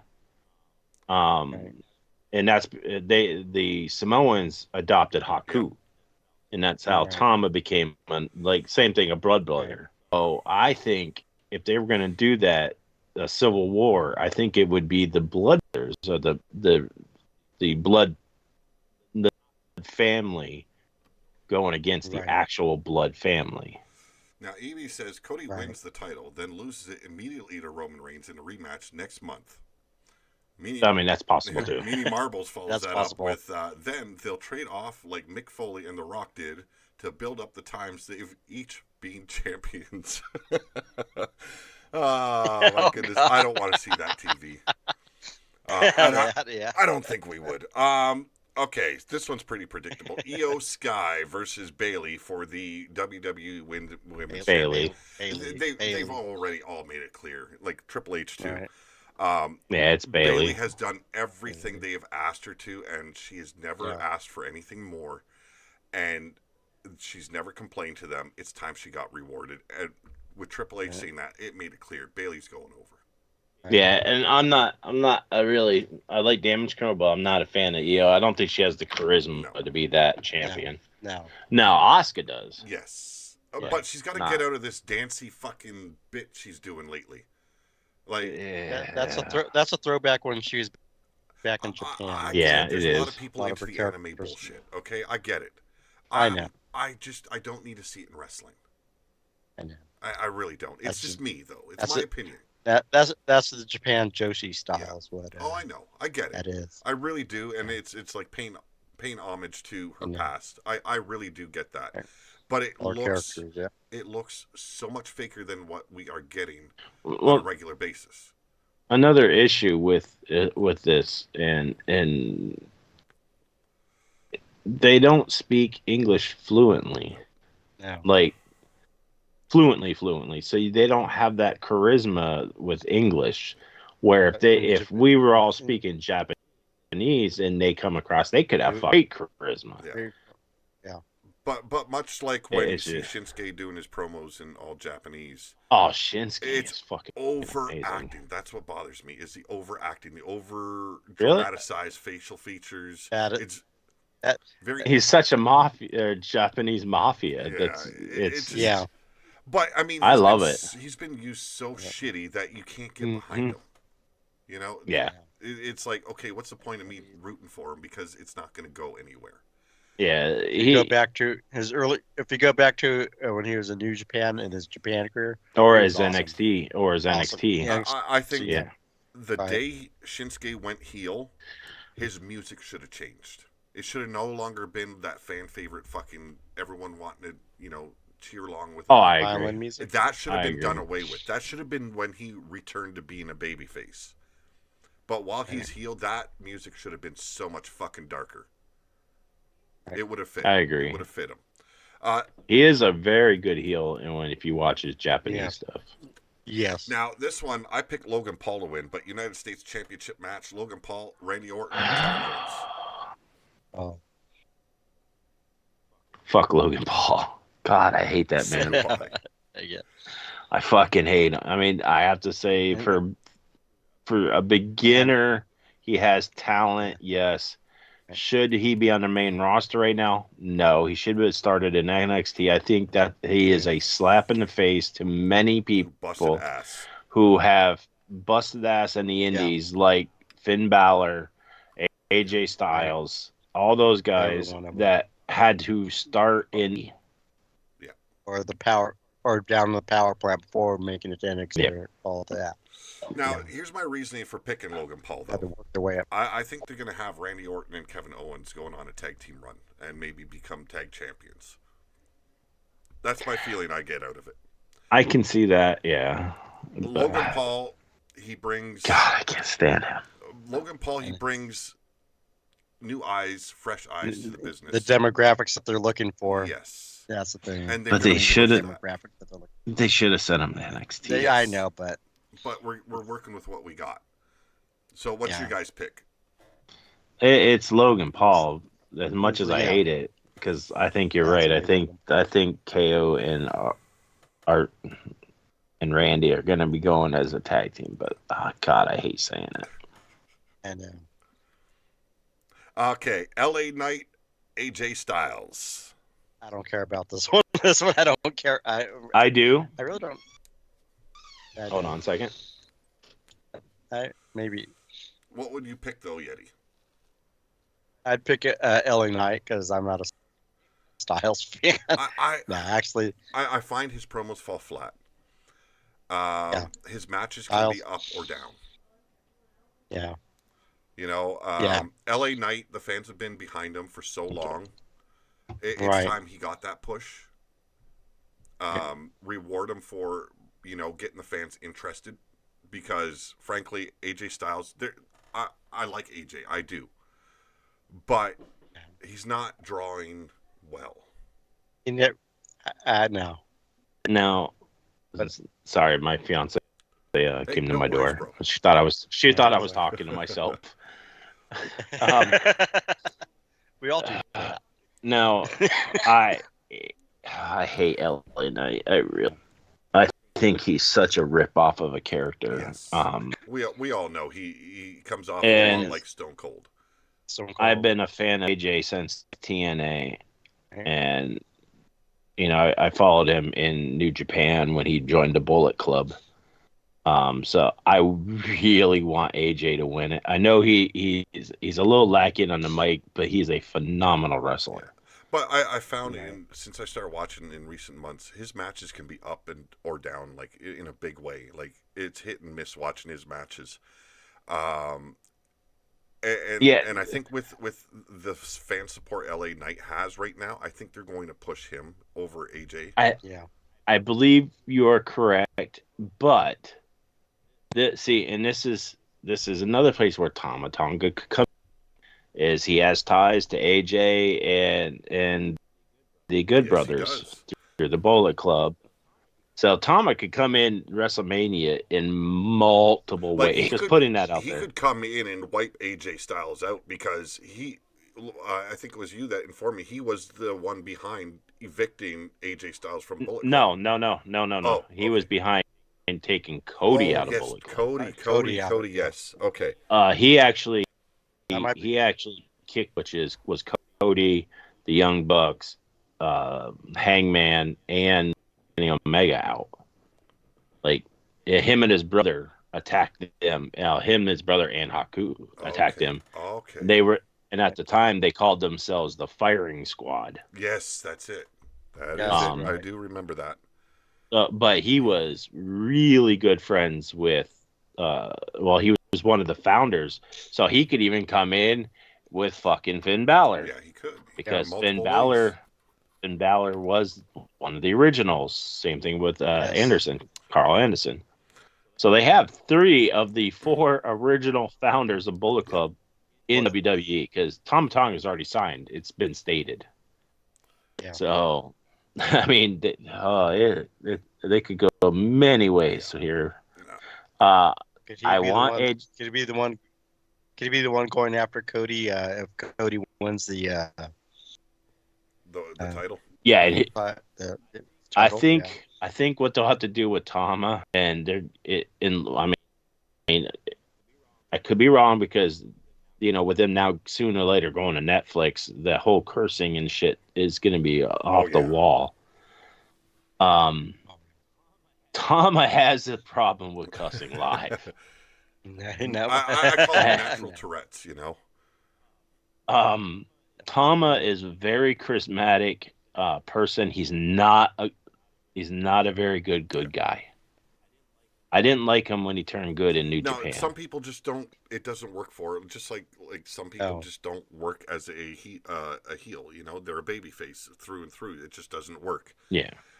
Speaking of a match I don't give a damn about, The Final Testament, Karrion Kross and Authors of Pain taking on Bobby Lashley and the Street Profits. Okay. Yeah. I don't give a flying fuck. I like Karrion Kross, but not enough to care about this match, to be honest. Oh. Now was not really. I mean, the Authors of Pain were very dominant, but they were, NXT and but they didn't show me anything other than, hey, we can be powerful. You know what I mean? And why aren't they using Paul Ellering to fucking be the spokesman? He hasn't said a fucking word. You know who wins all of this? The people in the front row behind Scarlett. Oh, Jesus, yeah. Those are the winners. God, those are the true winners. Yes, those are the true winners. Yes. So. I went just fucking went pervy mode for a minute there because it's damn, yeah, that is fucking true. Finally, that was a little too pervy for me. World Heavyweight Championship, and I'm not one to get pervy either. Seth Rollins versus Drew McIntyre. Drew. I have a funny feeling it's going to be Drew. I need it to be Drew. I think he's doing the best work he has been doing in a long time. I think it's time that WWE lets him see, or lets him show everyone what he can do when there's an actual audience. Right, and I think Seth needs to go away for a little. First of all, he is hurt. He needs to get away of his fucking wardrobe fucking guy because goddamn. And let's make it Pete hot. I will slap the fucking jizz right off your lips. He needs to go away and refine himself again. And on top of that, he is hurt. He needs time off to heal up a little bit. Right. So. We got Jake Bagwell in the house. We've got Transbo, the head jizz mopper. How you both doing? I'm sorry, I just noticed you guys ran. Having a conversation, doing our predictions for WrestleMania weekend. Right. I'm not getting into the NXT bit. I'm not going to cover that on the show. I'm going to watch it tomorrow. But I don't think I'm going to do a review on it. But I am going to do a review on both WrestleMania nights and have a good time with it. Maybe get a little bit tipsy here on my side of the show. A little bit of, shot glass roulette. Why the fuck not? But WrestleMania night, I got my kids watching with me. I've got my daughter and her husband coming in to watch. There's a match we didn't talk about. What's that? We didn't talk about the actual tag team match of Seth and Cody versus The Rock. Actually, we did at the very beginning.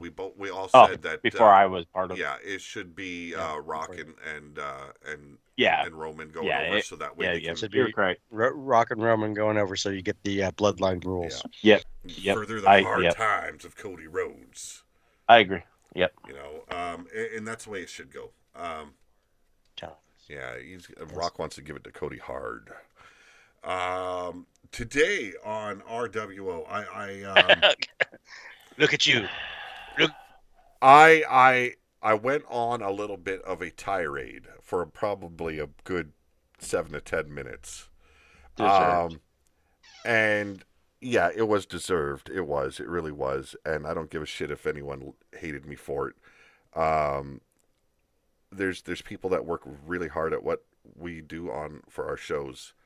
And I felt it as a bit of a disrespectful tactic to get out of building your character and let me make this clear. I might have built these characters for the people. Doesn't mean you have to be lazy about it. You know? And I'm gonna vocalize when I'm dissatisfied and when I feel like I've been disrespected because I put the work in. You gave me the parameters. This is your character, and then you turn around because you don't want to do a promo. You don't want to write a storyline, so you turn around and fuck me in the ass and say, "Oh, my sister done cut my vocal cords." Really? We got Brian Hillibert in the house too. I think she cut her nuts off while she's cutting the vocal cords.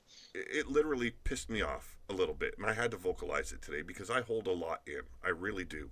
And I'm not talking about the game here. I hold a lot in life itself. I don't like to rock the boat because I've gone through hell. My kids have gone through hell. So I'm not a person that enjoys rocking the boat. But when I see a guy like Bill Haight busting his ass off, trying to make things better with storytelling and being in the mix of things, and other people doing the same thing over the past years on this channel, and then you got other people that just like, oh, I don't know how to write promos, but then you see him in another fucking chat doing fucking storylines in another chat, and you're giving me this fucking drivel where, oh, I don't write storylines, or it's like, oh, this is why you don't fucking speak out before the match. Excuse me, are we doing a wrestling thing on YouTube here with created wrestlers telling a story? And what do you think happens before a match? Usually there's a promo done. Right. To build that matchup, to build the venue, to build the story. There is a fucking promo. Now, you can look at it either way. Oh, I don't want to speak out unless I win the match because that way I can be braggadocious and, oh, I told you so. Well, yeah. Well, that's the that's the fair weather. Or you can put yourself out there because the people that are doing it are not shy about it. They are fucking putting in the hard work.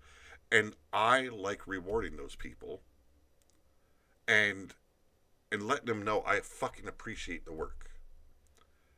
He likes rewarding them so much he puts them against the unbeatable Force Malachi. I don't know what the fuck is going on with that man. I am going to be fucking completely open with the chat here. I set Mordecai's attributes down to fucking 60 before we went live. I am not shitting you. I wanted that motherfucker to lose because I want to extend this storyline. Because I think me and Bill are doing a fucking great job at it. I think we're building up a storyline that can turn into something fucking cool. That's why I brought up the whole if he decides to quit after 4 wins, he's a soft champ. And this motherfucking game has it out for me right away. Oh, you can lower stats down, but we're going to fuck you in the end, and we're going to fuck Bill Haight. Wow, Pete, you do a lot of... I'm a horny motherfucker, okay? It's been a while. Well, until tonight, Bill hasn't even really put up a fight. You want to go back to that prison angle, huh? No. What was that? I said up until tonight. That prison angle. Oh. Yeah.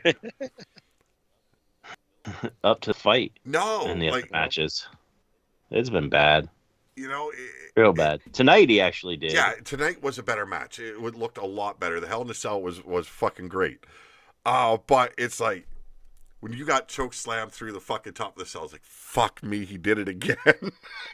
Fuck you, Mordecai. I thought busting his ass was the best one. Yeah. Oh my god. Oh jeez. My rock comment. Yeah. I put a lot of energy into, and some of the matches bore me to no end. But I try and put as much energy as I can into it to build that match up into something it is clearly not. I am vulgar.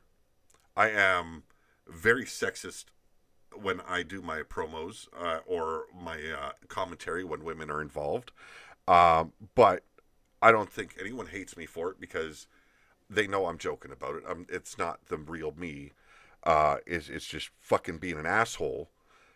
because I come from a lineage of assholes and a group of assholes here on YouTube and Skype, the likes of Bill Haight and Yeti Bloodyard and Fred Starr and Mean Joey Green.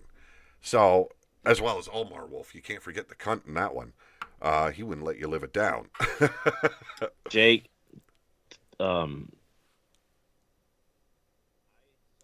I suffer from dyslexia. I can write a fucking promo. Anybody can. And I've told people multiple times, if you need advice, you need help, come to me. How many people have I helped in the past? You know, I've never been shy about it. I've never turned anybody away that actually contacts me and says, okay, how should I go about this? You need an angle? I'll give you the fucking angle. You know, I'm not going to tell you and blow smoke up your ass that angle is going to work out because the game's going to fuck you over in the end like it has Bill for the last 4 fucking matches. No, 3 matches. But I keep selling it in the promos. Exactly. You know, I don't know what I'm going to do. I know this one got me. Well, me and you are going to have a little talk when you got free time, maybe tomorrow or whatever. But I've got some ideas to run through because I've got a big match and promos and storylines to do for Yeti's match as well.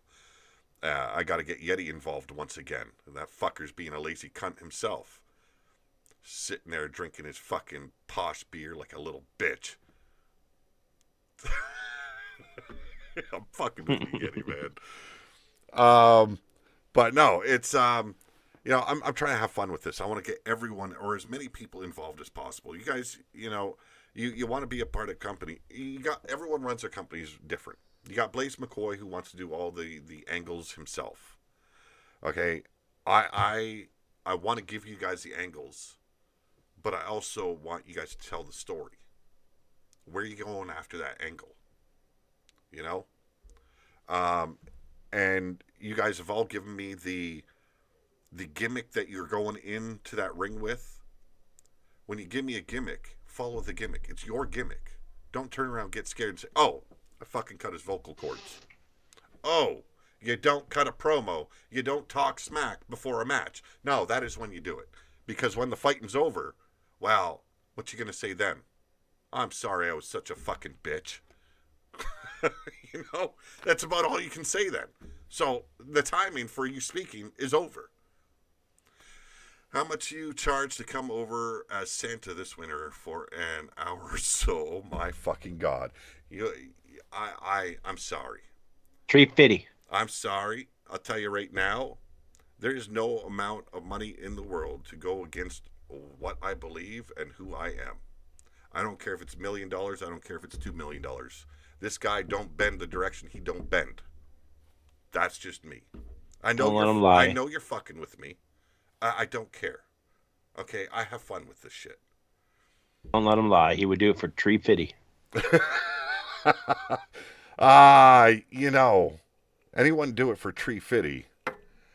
It'd probably be that fucking dirty, fucking hairy Yeti.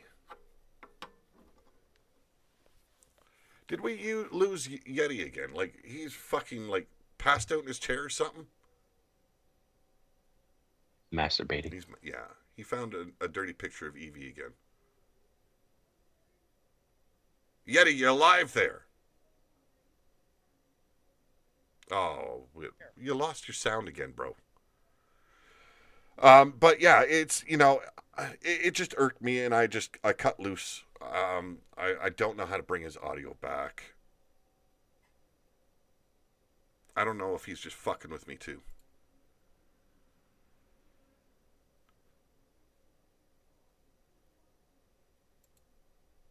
Oh, fucking Skype open. Can't tell. This is what I hate. The fucking Skype doesn't even want to fucking open for me right now, motherfucker. Yeti, you around? I can see his lips moving, but no sound. And my fucking Skype doesn't even want to open up. That's the fucking problem here. It's not on your end. It'll be on his. No, I want to see. I want to see something happen in that chat. You know, that's my biggest thing, and it can't be just 2 guys doing all the work. And I've seen you brought up a couple of comments about that too. And it literally is, it's 2 fucking guys doing all the work. And I'm playing multiple characters. Me too. Yeah. You know, like we're both putting in a lot of work. I know Yeti, when he gets into it, when I start really digging at him, he'll fucking join in. Fucking Yeti right now. And it takes a lot. Yeah, there we go. Yep. Can you hear me? Yep. There you go. See? It takes a lot for me to get in the mood of Jeff. Just putting that out there. Well, we're going to get him to unravel a little bit this season. I can guarantee you that. But Yeti and me, we're going to start, I think I'm going to start poking the bear a little bit for our storyline, because we got this big casket match coming our way, and I want to have really big fun with it. Pete changed my character and made it better. I fucking did, Jake. I fucking always make you look good. That's what I do. Yeah, with Jeff, is it like right now I'm in a very dark spot. And I can't go into Jeff when I'm in this type of spot in my life. Yeah, I get that. Because if I do, it's gonna turn, because all right, every one of my characters is a side of me. That they always have been, even D&D and everything else that I've played. Yeah. So Jeff's character comes from another character in a game called Vampire the Masquerade. His name was Jeff Rogers. He was a serial killer. So hence Jeff and Jeff. So to go into that side, to become that dark and to type up that dark stuff, I cannot be in a dark place myself. Yeah. No, so, I get that, because I used to do that when I did the Sin character way back in the day. I'd relish in my darkness, you know, and I really brought it out in Sin, to the point where it got like ugly, you know. Yeah. And you're allowing all that darkness to escape in a bad way at that point, and it just brings that darkness further in on you. So I'm very careful the way I use Sin. That's why I've never truly used Sin since I started doing this on YouTube. Because there's been a lot of problems since I started YouTube, and I never wanted to admit it to myself. Well, I admitted it to myself, but I didn't want to admit it to everyone else. And then you got your constant health issues and this and that always piling up on you, and you get lost in it. So I've always refrained from that. But the Mordecai story, I like using Mordecai, because Mordecai is that side of me that wants to just rip people apart. You know? Everyone feels that way. You just want to walk up to someone someday and just punch them in the fucking teeth. Yeah, Bill is kind of an interesting character, because he's actually a lot like me in the aspect, more like me than any other character. In a way, the whole smart-assness and stuff like that. It doesn't take me long to get there. It's not very hard to get into that character. I think Getty's having issues with his microphone again. Oh yeah, he's having all sorts of issues over there. I think he just mouthed that he'd be right back, but no, it's like each of my characters, like even the Angry Viking, like I always tell people, you know, it's like it's the character that I created because, you know, when I first started YouTube, that's what some of the viewers called me, and it's very true. Yep. But it's also that brash side of me that likes to just go and have fun. You know, be yeah, David. David, I have no idea what I'm doing with David. I definitely got to fix his fucking moves. Oh my god, I had him so perfectly set too. I don't know what the fuck happened. David originally wasn't my character in the first place. When when that character went by the name of Bruticus, or the whole Bruticus was somebody else, which was Bill's tag team partner at the time but that guy quit, and I got rid of Bruticus and kind of brought David in to play the same part as Bruticus. That's why Blaze thinks it's the same person, but it really wasn't. Yeti reminded me of his first character in when I started doing the YouTube thing. This is a couple of months ago when he reminded me, and it's like, fuck yeah, I forgot that was you. He came in as Carnivorous Maximus, and it's like, I don't know what to do with this fucking character. I just could not get behind it. It was fucking hard on me, you know? Well, the thing with David and Bill when they were a tag team was Bill was always David was always the one standing behind him. He was the muscle. Yeah. So I really never did any character build with him. Is your microphone working now, Yeti?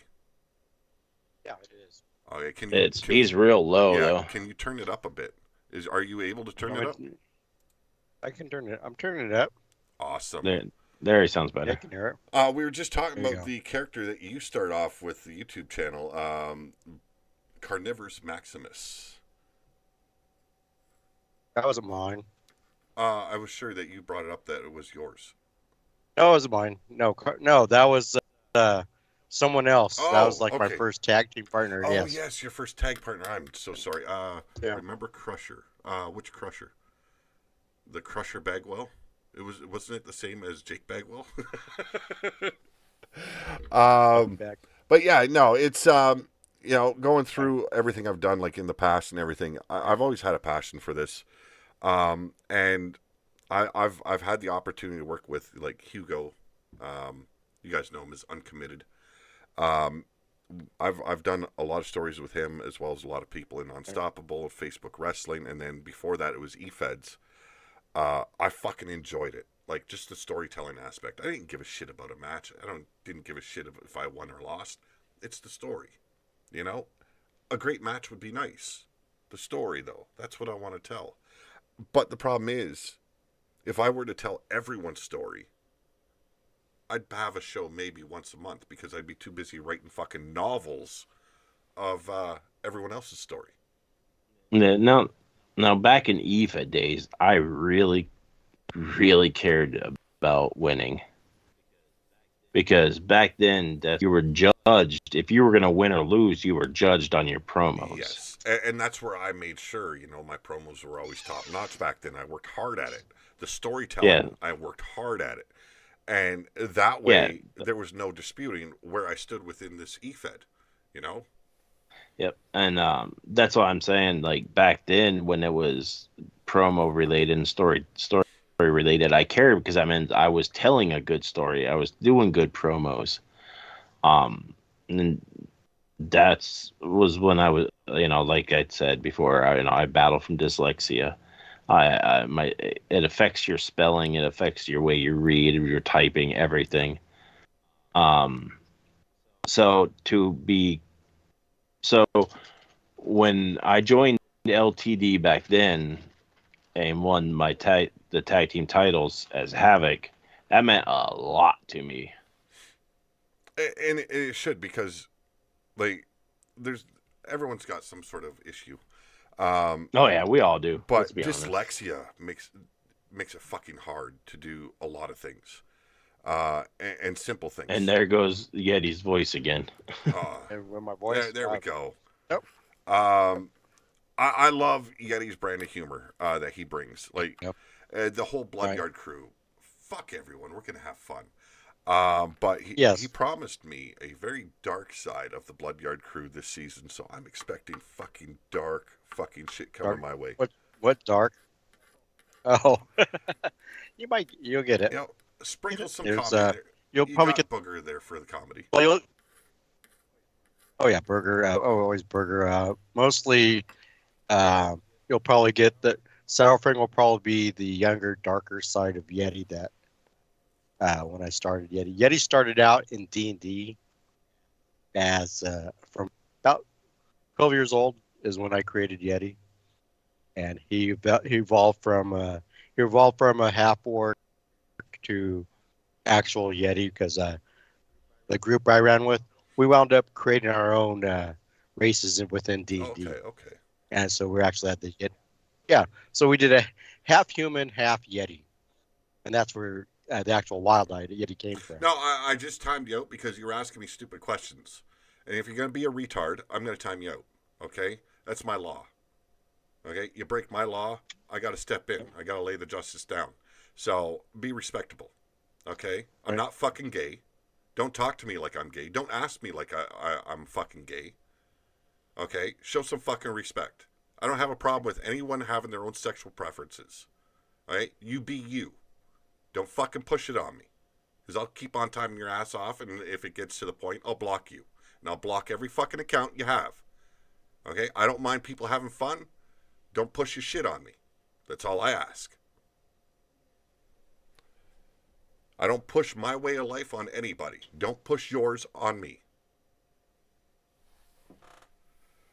It's fucking simple fucking respect. Be a dick, I'll treat you like a dick. You don't like the fucking channel? You don't like the guy on the microphone? Get the fuck out of here. All right. Don't be a fucking tool. I don't care who you are. I don't care who you're friends with. I don't fucking care who you fuck or what you fuck.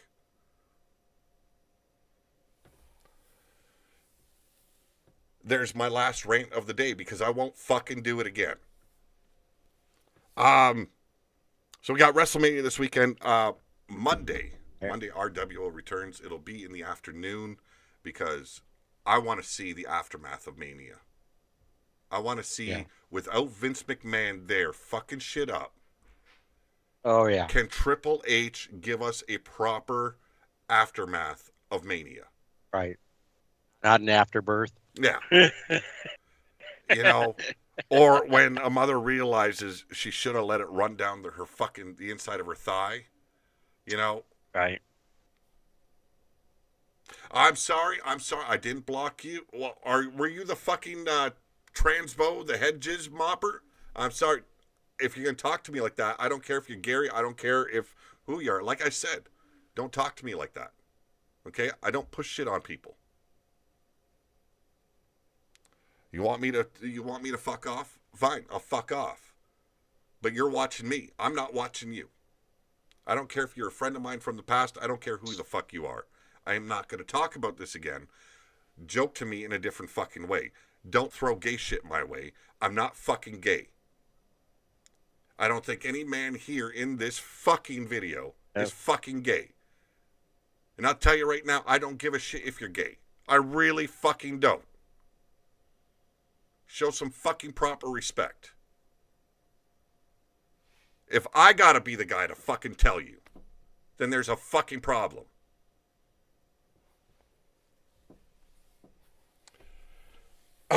So, if Cody Rhodes wins the title night 2, he's not on. He would be a SmackDown guy then, wouldn't he? Yep. Yeah, so he wouldn't be on Monday night then. They probably might have him in anyway. But I mean, to me, it wouldn't make sense. You know, it's like give SmackDown that good fucking feel. Right. I'm sorry, do I need to review the conversation? I don't know why you're still fucking bringing it up. I said I was fucking done talking about it.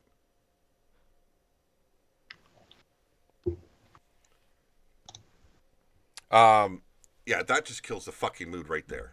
It does. Like, people, fucking disrespectful fucking people. Like I said, I don't care if you're someone I knew from my past.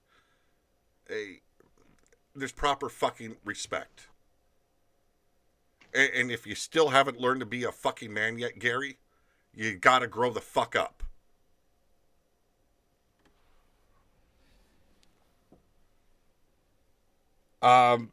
What do you think happens if Cody Rhodes wins? What's the downfall, or what's the aftermath like on Raw if you guys were to book the aftermath yourselves? Because frankly, the last few years, the aftermath has been an afterbirth, like Yeti has said. Yep. It's trying to decide what they're planning on doing. I mean, usually around WrestleMania, they do um, the the draft, don't they? Yeah. Don't they comes after WrestleMania? The draft comes up, so they might. I don't think they do it the night after, though. No, but I think that can affect the way things happen. Yeah. If you take that into consideration. Yeah, maybe they want to keep Cody on Raw because it's going to be good for the the viewership. Right. With them moving to Netflix soon, they might want to keep Cody with the Universal title if he wins it on Raw, and maybe move Seth over, draft it over to SmackDown. Well, if Drew wins, they can move Drew. That's right. Yeah, they're gonna keep Becky and Becky and Seth together. So if they move one, they're gonna move both of them. No choice. Yeah, because they don't want to take that time away they have with their child. Now, here's the thing to think about too. There's a lot of contracts. Oh yeah. Yeah. Drew is one. Seth and Beck. Drew's ends right after WrestleMania, or shortly after. I think Seth. Yeah, Seth is coming up as well, and Becky. Yep.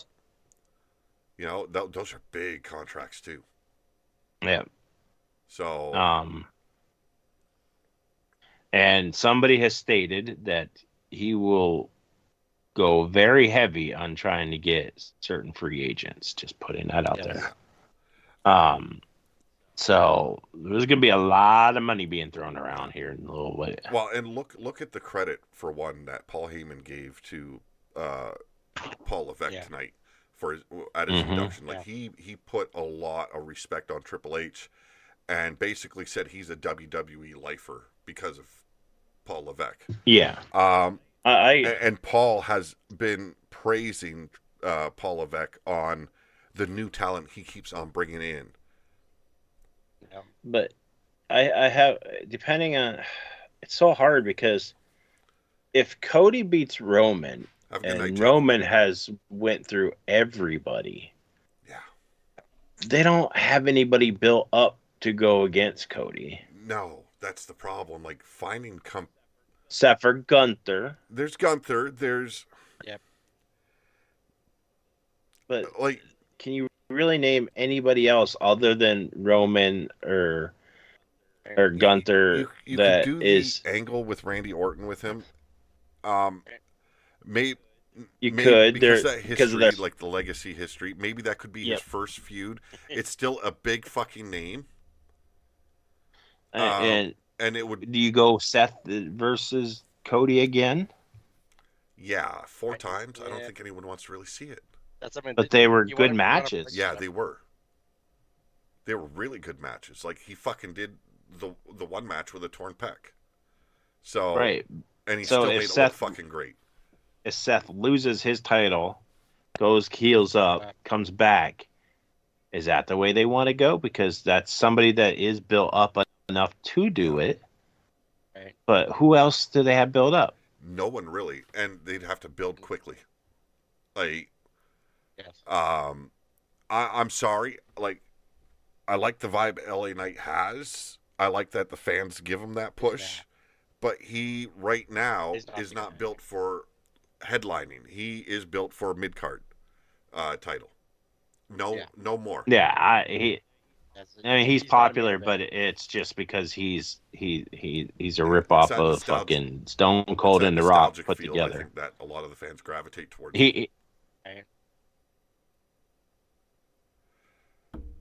I'm not going to acknowledge it anymore. I don't want to talk for.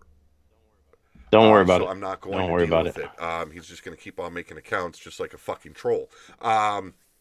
But people got to realize that shit brings the channel down in a big way, and they need to show a little bit more respect. That's all I'm going to say about it. You might think I'm tripping. The only thing you're tripping on is my fucking balls in your fucking mouth. So, no ifs, ands, or buts about it. Shut the fuck up in the chat. If you don't like it, fuck off. Um, and I always say more than I want to say, but you know what? Fuck them. I am who I fucking am. But yeah, it's to me, if Cody wins it, I and this is a lot of just on my thoughts of it. I think his first feud needs to be Randy Orton. I think that's the only story that they have available right now to tell for him if he goes into Raw as champion. Because they have that story background. Legacy. Yeah. Legacy. You know, they have that story built already. There's already been hints at it as well when they've talked about it. And I think for a last big run for Randy, because I don't see him lasting that much longer. No. He's like, I love the guy. He's great, but his body is not going to hold out. Like, he's not as fluid anymore as he once was. If Cody knows how to take care of Randy in that ring. If they would have kept building Solo the way they was until they'd start when they fucked him after he beat John Cena. Going. They could have had Roman lose, get hurt, you know what I mean, have to be rode off for a little bit, and Solo step right up and fight. Yeah. But because they started something and then went a different way with Solo, that makes him not ready now. There was no reason for it either. Like, you're going to use a character, and I've bitched about this about WWE as well as AEW. Takashita beats Omega 2 in a row, and then they did nothing with him for so long, and now they're just having him as fodder. And WWE does the same fucking thing. They build up a guy like Solo, and in the same kind of image as Umaga, and then they just turn him into fucking dog meat for the masses to just whoop ass. Yeah, I mean, like I said, he beat fucking Cena. Yeah. You know, him beating Cena and cleanly, the think that would mean something. It used to mean something. It used to mean a lot. Now it's like, it's just another fucking Monday night, or it's another fucking Friday night. I don't know where writers are going with that. No. Now, if I was to book Cody winning, and this is, you know, me, a full on fantasy, I would have him come out and all of a sudden AJ or Finn Balor have issues with him. The whole Bullet Club behind it. That would work as well. That'd be compelling as well. And then he went in, you know, he could tie into it. The Good Brothers could tie into it. It could be this whole big storyline about, you know, their past without, you know, obviously they can't mention Bullet Club. They call it the club. They call it fucking OC, whatever. Yeah. They can't call it Bullet Club. No. Unless they get permission. Which is going to be hard to do as long as... Well, you start seeing that change now. They're letting, like, Shayna Baszler go to, what is it, GFC or whatever it's called, GW, whatever the fuck it's called. I don't and they let Nakamura go to New Japan for a match. Yeah. Yep. So they could pay to have that, even use that. Then they could come in, use that storyline. And, you know, I mean, it could be crazy. Now, here's this interesting fact that I've heard. I don't know if it's true or not, but I heard the Bullet Club is actually owned by Tama Tonga. Oh, really? Him and I heard, from my understanding, they're the ones that owned the rights to it in the... And the Young Bucks own the rights to it in the... Okay. From my understanding, I could, you know, I mean, that could just be internet talk. Yeah, it could be. But Japan could easily just pay, you know, okay, not rent it to them. To I've got to Yeti here. You said from Meanie Girl in the chat. What's from Meanie Girl? The top, right above it. There's nothing above it. Should have posted. Yeah, it just says from Meanie. That's all I see too. Oh, is it right? On mine it has it. It doesn't like what you said. Yeah, whatever he said, it didn't. Call it out in the chat, brother. Call it out right here. You're fucking live with us. Okay, here we go. Time to time to take Yeti out to a tree and shoot him. Shoot him. Bloated orangutan can't hold the title anymore. No things these days is water. Oh jeez. Oh my god. Oh my goodness. I love Meanie Girl. I love what they bring to the channel all the time. She says she's gonna sue you because she tried posting that one. Well, I made her a moderator, so she should be able to post almost anything she fucking wants.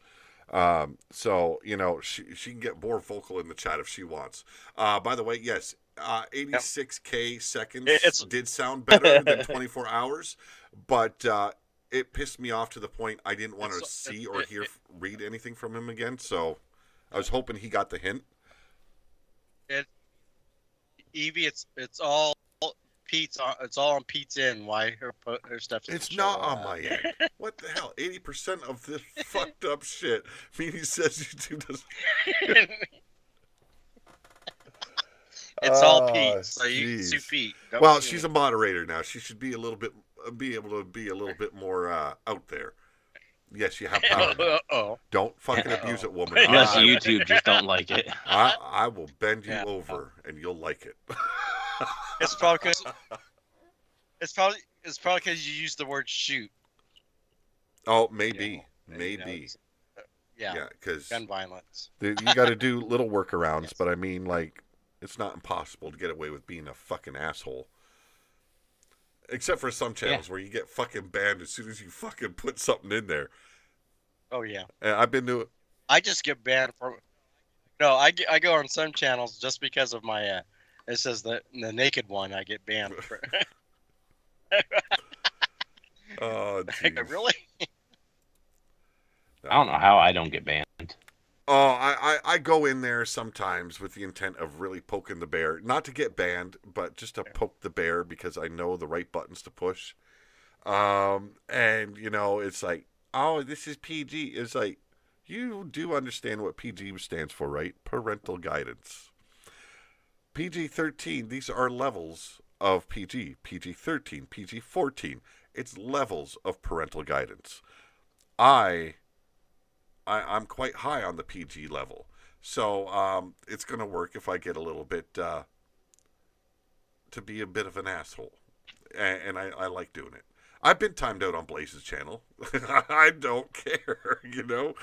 I don't know how I haven't. I seriously don't know how I. You know, there's been other communities here on YouTube where Elfie threatened I me. got banned so fast on her channel. It was Oh ridiculous. God! Oh God! My God! Meanie's saying, Meanie's saying, do I have to sign an undisclosure agreement? I don't even know what an undisclosure agreement is. Only if he poops on your head. Only if he poops on your head. Know, I heard he gave Vince. I don't want to have to go Vince McMahon on you, but I mean, if that's what you're asking, I'll decline. But if it gets to be an issue between us, fine, I'll accept. Okay. You can sue Pete for. No, that does not mean you can sue. I've been sued enough by you fuckers. The blood yards, you know, they talk a big game, but all they do is sue. All right. See, whereas, you know, people like me and Bill Haight, we like to settle things in a more direct manner. You know, is somebody going to punk you? We do things civilly. You slap a punk. We do things civilly. We hit people in the pocket. But you call yourself a blood yard crew. Where's the blood then? I know you're going to get paperclip. She signed the wrong document, so it doesn't count. Oh, yes, see? I knew it was going to start something. I really did. But I mean, I was tired of not seeing her in the chat and then always blaming me for it. Um, Yep. there's people in this chat I love. I love the community we have here. But there's certain people above the others where it's fucking just beautiful because they're my kind of people. Loophole. Yeah, loophole for the poop holes. What no. I'm not taking anything in the ass. No, thank you. I just can't do it. So a lot of the RWO stuff. Yeti's got Siri coming back very soon. How's the work coming along for her? Yeah. Oh, pretty good. Yeah. I got thoughts on her. I do a little more update on her. I did want to run things since we got Bill here. For the actual move I put on him before I went live for his finisher, it was that Samoan spike, but it's like a rapid fired Samoan spike to the throat. Like there is like I think 5 or 6 shots with the thumb to the throat. I thought it looked brutal, and I figured it would work good for the type of person that you have as David Ruin. That big tough guy that stands behind you, having your back. Like I said, picky about his bill. I liked it that Jeff's for the most part worked out well. I don't remember some of the moves that he was doing, but I mean, like he is a smaller guy. So, and he doesn't break out the springboards that often. I did like that, but that DDT one was brutal. Yeah. I loved that. Beautiful. What? I don't even know what a Canadian butthole pleasure is. Is that like what? Adding fucking maple syrup to the mix? Or like, is that what makes it Canadian? Because if that's the case, I'm sorry. You're not going to get the maple syrup treatment from me. It just... Two. Oh, look. 2, Griff. 2 motherfuckers on What the YouTube. fuck? We got 3 motherfuckers here. We got Yeti. We've got Bill Haight. You can't see him because I didn't have the opportunity to rig it up for him to be visualized. But Bill Haight's here. Oh, yes, the cell. Now, if you decide that you ever want us in case, there's one where like the girl like grabs her legs and slams the person on the ground. Okay. And it like in a split. The one that's slamming her is in a split, so Cotton would be in the split. Is that split-legged leg drop? That's the. Okay. Yeah, that's the one I call the clam slam. Yeah, because it looks like she's driving her clam into her cam. Face. Yeah. Yep. Okay, I get it. I want to see 2 y'all, and Bill is a wonderful ray of sunshine. You can tell he's ruthless, can't you? You can tell he's been fucking smoking something very strong or drinking heavily. Because if Bill hates a ray of sunshine, man, I'm fucking flowers. Well, we are getting ready to play Vampire tomorrow, so... You should rename Dirt Road Glory, call it Canadian Butthole Pleasure. CBP. You haven't realized it, though. My best time on this shitty planet was when I lived out in Texas. Okay? When it comes to a lot of Canadian shit, like maple syrup, like Canadian hockey, like Canadian football, this guy doesn't want any part of it. Okay? Right. I'm anti-Canadian, as anti as it gets. The Prime Minister, he can go get raped by a Yeti for all I care. I don't care. That's why I said years ago. That's because Pete lived in a Canadian. That's why he's Canadian. I couldn't believe it when you born and raised in Texas. I couldn't believe it when you showed me Canadian that there's a Canadian Texas. That's weird. And that's where Pete's really from. So he's really an American, but he fakes a Canadian. Hashtag even my kids Canadian. find it odd. My kids love maple syrup. They love maple flavored bullshit. I can't stand the fucking smell of it. It's the nastiest fucking smell I can ever put near my face. Never. And then I don't know if it's the nasty smell, but I can imagine some pretty nasty smells. Figure speech, okay. And then you've got a son that loves the fucking flavored coffee bullshit. I'm sorry, give me a fucking coffee. Flavored coffee. Give me a coffee. Don't give me fucking vanilla hazelnut or fucking, Dolce de go fuck yourself. It's, yeah. It's a fucking feminine drink to begin with. Oh, is it sexist? I'm so fucking sorry. I hurt your sensitive side. No, it's just. It's like going to fucking Starbucks or fucking Tim Hortons and going and getting a frou-frou drink. I'm sorry, no. I'm gonna go and get my fucking coffee. Real coffee. No fucking flavors Pete in says there. That. Griff. Pete says. Since Ross's cooch tastes like sweet potato pie. Sweet potato pie is fucking nasty. I've never actually been around. I've never even heard it until he's brought it up to me in a joking manner. It's like, what the fuck? And then it became a fucking thing to try and ruin food for me. We've done it. Rhubarb pie. And for a guy that loves cooking and someone to fucking destroy my want of cooking that certain food, there's talent behind it, and yet he does it well. So does Evie and me. Yeah, they have as well, yes. And I have never talked about fucking tossed salad. Jesus Christ. We're going off the deep end here. Now, Right. so, Yeti, what are your plans this weekend? Are you going to be here for any of the after shows of Mania, or am I going flying solo? I should be. You got to what? I should be here. I'll be here Saturday and Sunday. Yeah, I can be. Okay. Bill, if you're not busy and you want to be invited as well, we're going to rig it up so that way you can actually be visualized here on the screen as well. Not some after ghostly voice. Unfortunately, after tonight, I don't know if I'm going to be available for a very, very long time. Hey, no worries about that, bro. The offer. For people that don't know, Ruth, I said it in Ruthless chat. I was I'm a security guard, yep. And yesterday I was let go from one of my sites that was $17 an hour site. Yeah, that's big money out here to lose. Now they did get me a new site, but it's only $13 an hour, and it's only 25 hours. That's below minimum wage. Oh wait, you're in the U.S. Not here. US, minimum. U.S. I'm sorry. Yeah. It's literally $2 above the minimum wage in Arkansas. You guys have like weird fucking payouts for your jobs, but your money's worth more than ours anyway. So.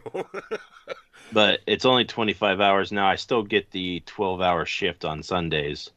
So that I'm actually going to be working 6 days a week, if not 7, just to make up, because I'm going to have to pick up an extra shift somewhere just to make up the money loss. Yeah, so, that hurts. Yep. That's time away from your family. And just to make sure that you got fucking food on the table and a roof over your head. So that's why I said I'm in a dark place right now, and that's why I'm not really going into Jeff. Yeah, no, man, I know it, and I don't blame you for it. We can work Jeff in a different way. He's in the Wasteland tournament right now, and him and David just both fucking won their matches. Yep. When I read #1 bestseller Tales from the Swinger's Couch by Pete Wall, now available on Amazon.com. Chapter 3 was all about how you loved me. What the fuck? Now, on the bright side, though, I did apply for a security guard for Sig Sauer, which is a gun company. They don't hire through like security guard companies. They actually hire their own security and train them and stuff like that. And they're looking for people that have security experience, which I've been doing it for 2 years now, so that gives me the experience. And from my understanding, their pay, what it said on the net, the average security guard for Sig Sauer makes $20 to $24 an hour. That's a lot better. So I believe everything happens for a reason, and mind you, I brought up LinkedIn last night just to look and see what it was, and that was the very first thing I seen on LinkedIn. Oh, jeez. everything happens for a reason. Maybe that's my reason. Maybe something even better was to come out of it. I'm hoping. Well, I'm hoping the best for you, bro. I really am. I know how hard it is out here. Getting a good job is like almost impossible. So my son's been stuck at fucking fast food joints for fucking too long. Someone as intelligent as he is, man, his talents are wasted. His brains are wasted in a fast food joint. You know, and then you're getting like a few hours a week and expected to live off of it. And thankfully he lives with me at home. He fucking helps me a lot in the house, as well as my stepson. Fucking great fucking boys, man. I can't call them boys anymore. They're men. And, you know, so the struggle is being felt, I think, all over. It doesn't matter if it's Canada. It doesn't matter if it's U.S. Everyone's fucking hurting right now, and it's ridiculous the way they keep on just jacking up the taxes even more. And the economy is just getting worse and worse and worse in many countries. Yeah. You know. And you know what brings us out of bad economies, don't you? Yeah. So. No, you know, and you see that shit on the street all the time too, and it's like, how the fuck are you guys affording that when I can barely fucking keep my lights on? You know. Well, that and wars bring us out of bad economies. War, because, well, what sells better than war? Sex. Not by the government standards, unless they're like fucking getting them shipped in. No, they also use sex to sell war. Oh my goodness. Oh, wow. Wow. What the fuck? Hey, spread the tap. I just fucking look down at it and it's like, oh my fucking God. No, it's yeah, no, I don't fault anyone if they can't you know, do a certain character because of shit that's going on in the real world, because I don't do it for sin. I really don't.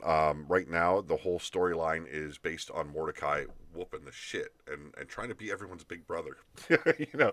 Yeah, I don't know where you're going with that one. You know, I really don't know why it started either, because I was sitting here drinking that night.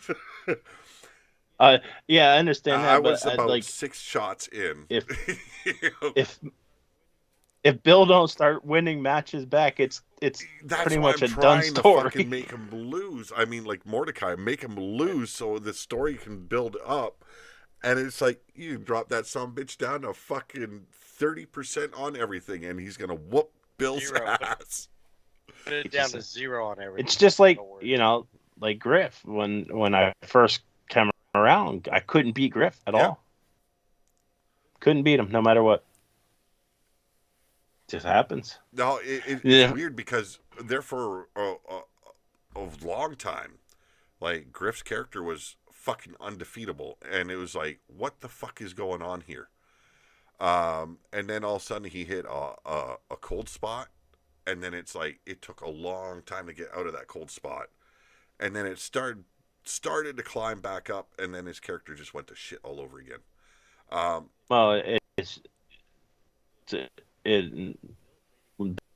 Bill, it was an elimination match, and it got down to Bill, or it might have just been a tag or a 2-on-1 where it was Mordecai and Sin versus Bill, and he beat them both. Yeah. And now he can't fucking get a win to save his life. And the weird thing is, his moveset is a very, like Mordecai's moveset is a very simple moveset. I didn't go elaborate with it, and I didn't focus on like a certain body part. It just, I figured go with a well-rounded feel in my mind for it and keep it at that. And then you have the next guy like fucking kill shot, because, you know, bringing in a new wrestler, you couldn't be original about it. I'm sorry if I'm shitting on people just for no reason. No, there is a reason. A new character, you should have thought a little bit out of the box, but, you know, it is what it is. But his character too, like fucking the ambulance match is starting to show off. Speaking of. Howdy! How's it going, Killshot? Yes, I was just talking ill of you. If you missed it, rewind a little bit. I do like it, the way Killshot's characters look, though. I will say that. Yeah, the look. Well, it's very reminiscent of Bill Haight. Yeah, I think he's got a hard on for Bill. You know. I think a lot of people have a hard on for Bill. Yeah. Yeti loves it when everyone's got a hard on for him because it's dick smacking time, and I mean that in the quite literal sense. It isn't going and beating the meat. He's going and fucking slapping the shit off. Do you know how me to bring Bill back into other shows? Oh, a lot, because you like to have fun with Bill. They want him so bad to come. Now, like, I've wanted to, and Blaze can take this any way he wants. I like being on a lot of the channels. I don't talk a lot at some of them. Some I don't talk at all, or I'll do a bit for a while, and it doesn't matter if it's Blaze or Goddess's channel, and then I just stop. But I want to give them a character to use, but I can't give them my character. Why not? Technically you're retired from RWO, so why not? Let's put this in a kindly manner. I know my character. I know what he stands for. I know what he's about. And I don't like him being put with people that doesn't make sense to me. Now, I will say this about one of Blaze's concepts that I thought was really fucking cool. And that's where you bring wrestlers from other shows to represent the shows. Yep. So if he was to do that again, I think he should bring Pete and Bill together as representatives of the RWO. No, it's like, so you got the Angry Viking. Everyone knows how the Angry Viking is at this point. If you don't, you haven't been watching. To mix him up, say, with a guy like Rex Rapolsky, it doesn't make sense. Or a guy like Gav, it doesn't make sense. And to me, if you're going to partner me up with anyone without asking, it's got to mean something, and there's got to be a connection there. So teaming me up with a guy like, say, Yeti or Bill Haight, to me, that works. Because I know how those guys work. I know how you and Yeti work, and I can work with that. Someone that doesn't mean anything to me, or doesn't have a connection there, or the vibe of the characters are just not even close to being parallel. It doesn't make sense. I'm not interested, and I kind of just lose it. I lose that interest. Now, when you're talking about Rex, now I'm gonna say this: it does make Bill and Rex together because of Bill's past of trying to take over LTD. Okay, yeah, that backstory of Bill Haight, Blaze McCoy, LTD, I get that part.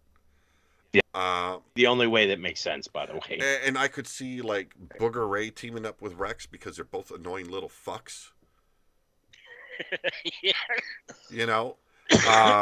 But I wouldn't see Yeti being teamed up with Blaze McCoy. Or Goddess, Angry Viking and Shifty. That just doesn't work. Goddess wants to bring Bill in, and I got her to agree if she gets Bill from you, which is fine. Yeah. That Bill is only a referee, and he is the referee. He's going to be refereeing her women's matches. Now, okay, there's something. I don't know who all has the game. And Blaze shared it in the fucking group chat he has me in. I don't even fucking remember what it's called, but there is a download for the new game where you can make a created wrestler a permanent referee. Yep. Yeah. Has anyone out there that's watching tried this download yet, and how does it work? No idea. Is that a PC mod, or is it on a console? I think it's for all consoles. I think that was released with the update. I don't know. Yeah. Like I haven't been following the updates because I don't have the game yet, and now it don't look like I'm ever going to get the game. So out here it was fucking expensive, like fucking 180. I think it was with tax 181 or something like that. Oh shit. I didn't want to do it. I thought my money could go to better places where I fucking needed it more. And my boy goes, Dad, You waited a lot to get paid for those books that were published. Fucking treat yourself. You go above and beyond to make sure everything's paid in the house. Get it for yourself. And so, you know, I did. You know, it's to me, I find it hard. Like that's why I even got Sportnet to watch wrestling, because I seen my son and my daughter were into it, and they know doing the YouTube thing gives me a little bit of peace with myself, and gives me a little bit of joy. So they'd rather have me continue doing it than just say fuck it and just stop. So, yeah, but you would have sacrificed it. I would have. To, yeah. See, you're like me. I'll sacrifice. You know, I want the game, but now with the whole the loss of that site and stuff, I don't think I'll be able to afford it for a while. And the funny thing was, I think it was like a week before I bought the game, Yeti informs me, or like I just told Yeti, it's like, I'm not fucking getting this year's game. I can't do it again. I'm not fucking going out of my way to buy it. And then the announcement comes out. They've added fucking matches back that we've been waiting for. And it's like, you motherfuckers, really? Threw you right back in. you got to do it to a guy when he's down and just, you know, trying to look after the house and the family. And, you know, so it's like, I bit the bullet in the end with a little talk from the son, and it's like, well, now I'm going to do it, and I have to go in harder this year than last season, because I went through too much shit last season. I didn't get to do things I wanted to do. Things didn't get played out the way they should have. So this year, I'm going to play fucking hard. It's funny that you say that, because the whole vampire storyline that we were doing, the game, obviously, it just wasn't working with the game. But this new one has all this supernatural shit you can actually unlock, which would have fucking worked great with the vampires. Fuck, they've got the one where it's like you're floating and it's like half your body is like a mirage look to it, you know? It's like a magical little entrance. Like, how the fuck would that work on anyone, though?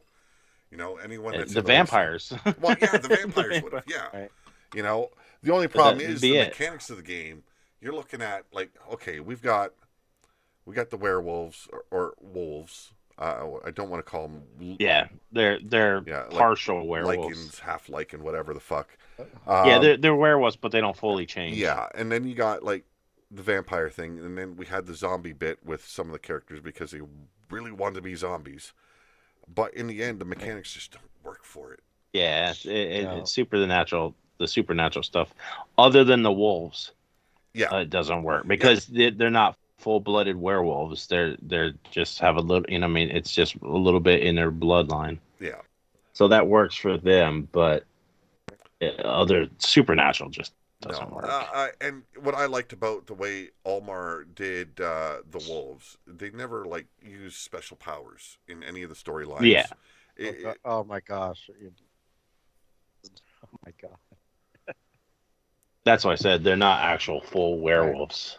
The game costs 20 chickens and 3 rhubarb pies in Canada. I wish. I'd be fucking set. Yeah. And a jug of maple syrup. No, fuck the maple syrup, bro. Fuck the maple syrup. I'm gonna turn you into my new ditch pig. That's what I'm gonna do. No, so. Speaking of that. Oh Jesus. No. 5-toe fucking discount float. No. 5-toe flow. Yeah. 5-toe flow. Yep. No. Don't you dare. It's coming. It's coming. Anything else you guys want? Evie and Meanie are getting the game. Yeah, I heard. I like it because I know the creations that come out of those two minds. They're gonna be good. Either good for a laugh or good as in like, fuck, man. I wish I would have fucking thought about that look. Anything else you guys want to touch on about WrestleMania or RWO or hell, we got the Underground. That's going to be coming back shortly. All right. Yep. In a couple weeks, we'll have the full roster. Well, with Evie and Meanie Girl popping out fucking cause for you, you're gonna have a fucking full roster in days. Oh yeah. Oh yeah. Yeah. Oh. So what'd you think of my booger design? What the fuck? Everyone in the chat was like, "What the fuck happened to Booger?" Like I think everyone that visited the chat today while we were live, everyone was like, "What the fuck happened to him?" Right. He went on Slim Fast or something. Well, okay, here's the thing. Like he started off as this fucking 5'0" fucking ball of fucking butter, and then Yeti informs me, "Oh, he went through a growth spurt. He's 7 feet tall now." Oh, that was a joke. Right. Yes. And then this new season starts. He goes, "Oh yeah, he's kind of shrunk and he's lost a lot of weight. He's like a potbelly pig now." And it's like, what the fuck? So when I downloaded, I was like, "What the fuck happened?" Oh yeah. And everyone else in the chat is wondering the same fucking thing. Like, that is not the Booger Ray that we fucking know. No, I haven't told you about the Queef storyline yet. No, actually, when I first started doing my channel, yeah, with the 2K18 game, Booger was skinny. Yeah, he looked like yes. So we go back to that. Okay, Evie says the size difference in Booger is an old reference to an old WU storyline we had for Booger. Oh yeah, yes. Oh yeah, yes. I can imagine. I don't. Oh yeah. I don't remember too many of the storylines I got involved with WU, but for FBW, I remember quite a few of them because I was in a lot there. Like I really brought the EFED style that I brought, like that I had in me over when I started doing storylines for the feds that they had there in FBW. But no, it's what's this queef thing that you were talking about, this or storyline? Fucking hell. Do I even want to know if queef is involved? Because my name is attached to that. And it usually revolves around a queef storyline involving me. What? So, do we want to, like, censor you here and now? So my ears don't have to fucking bleed.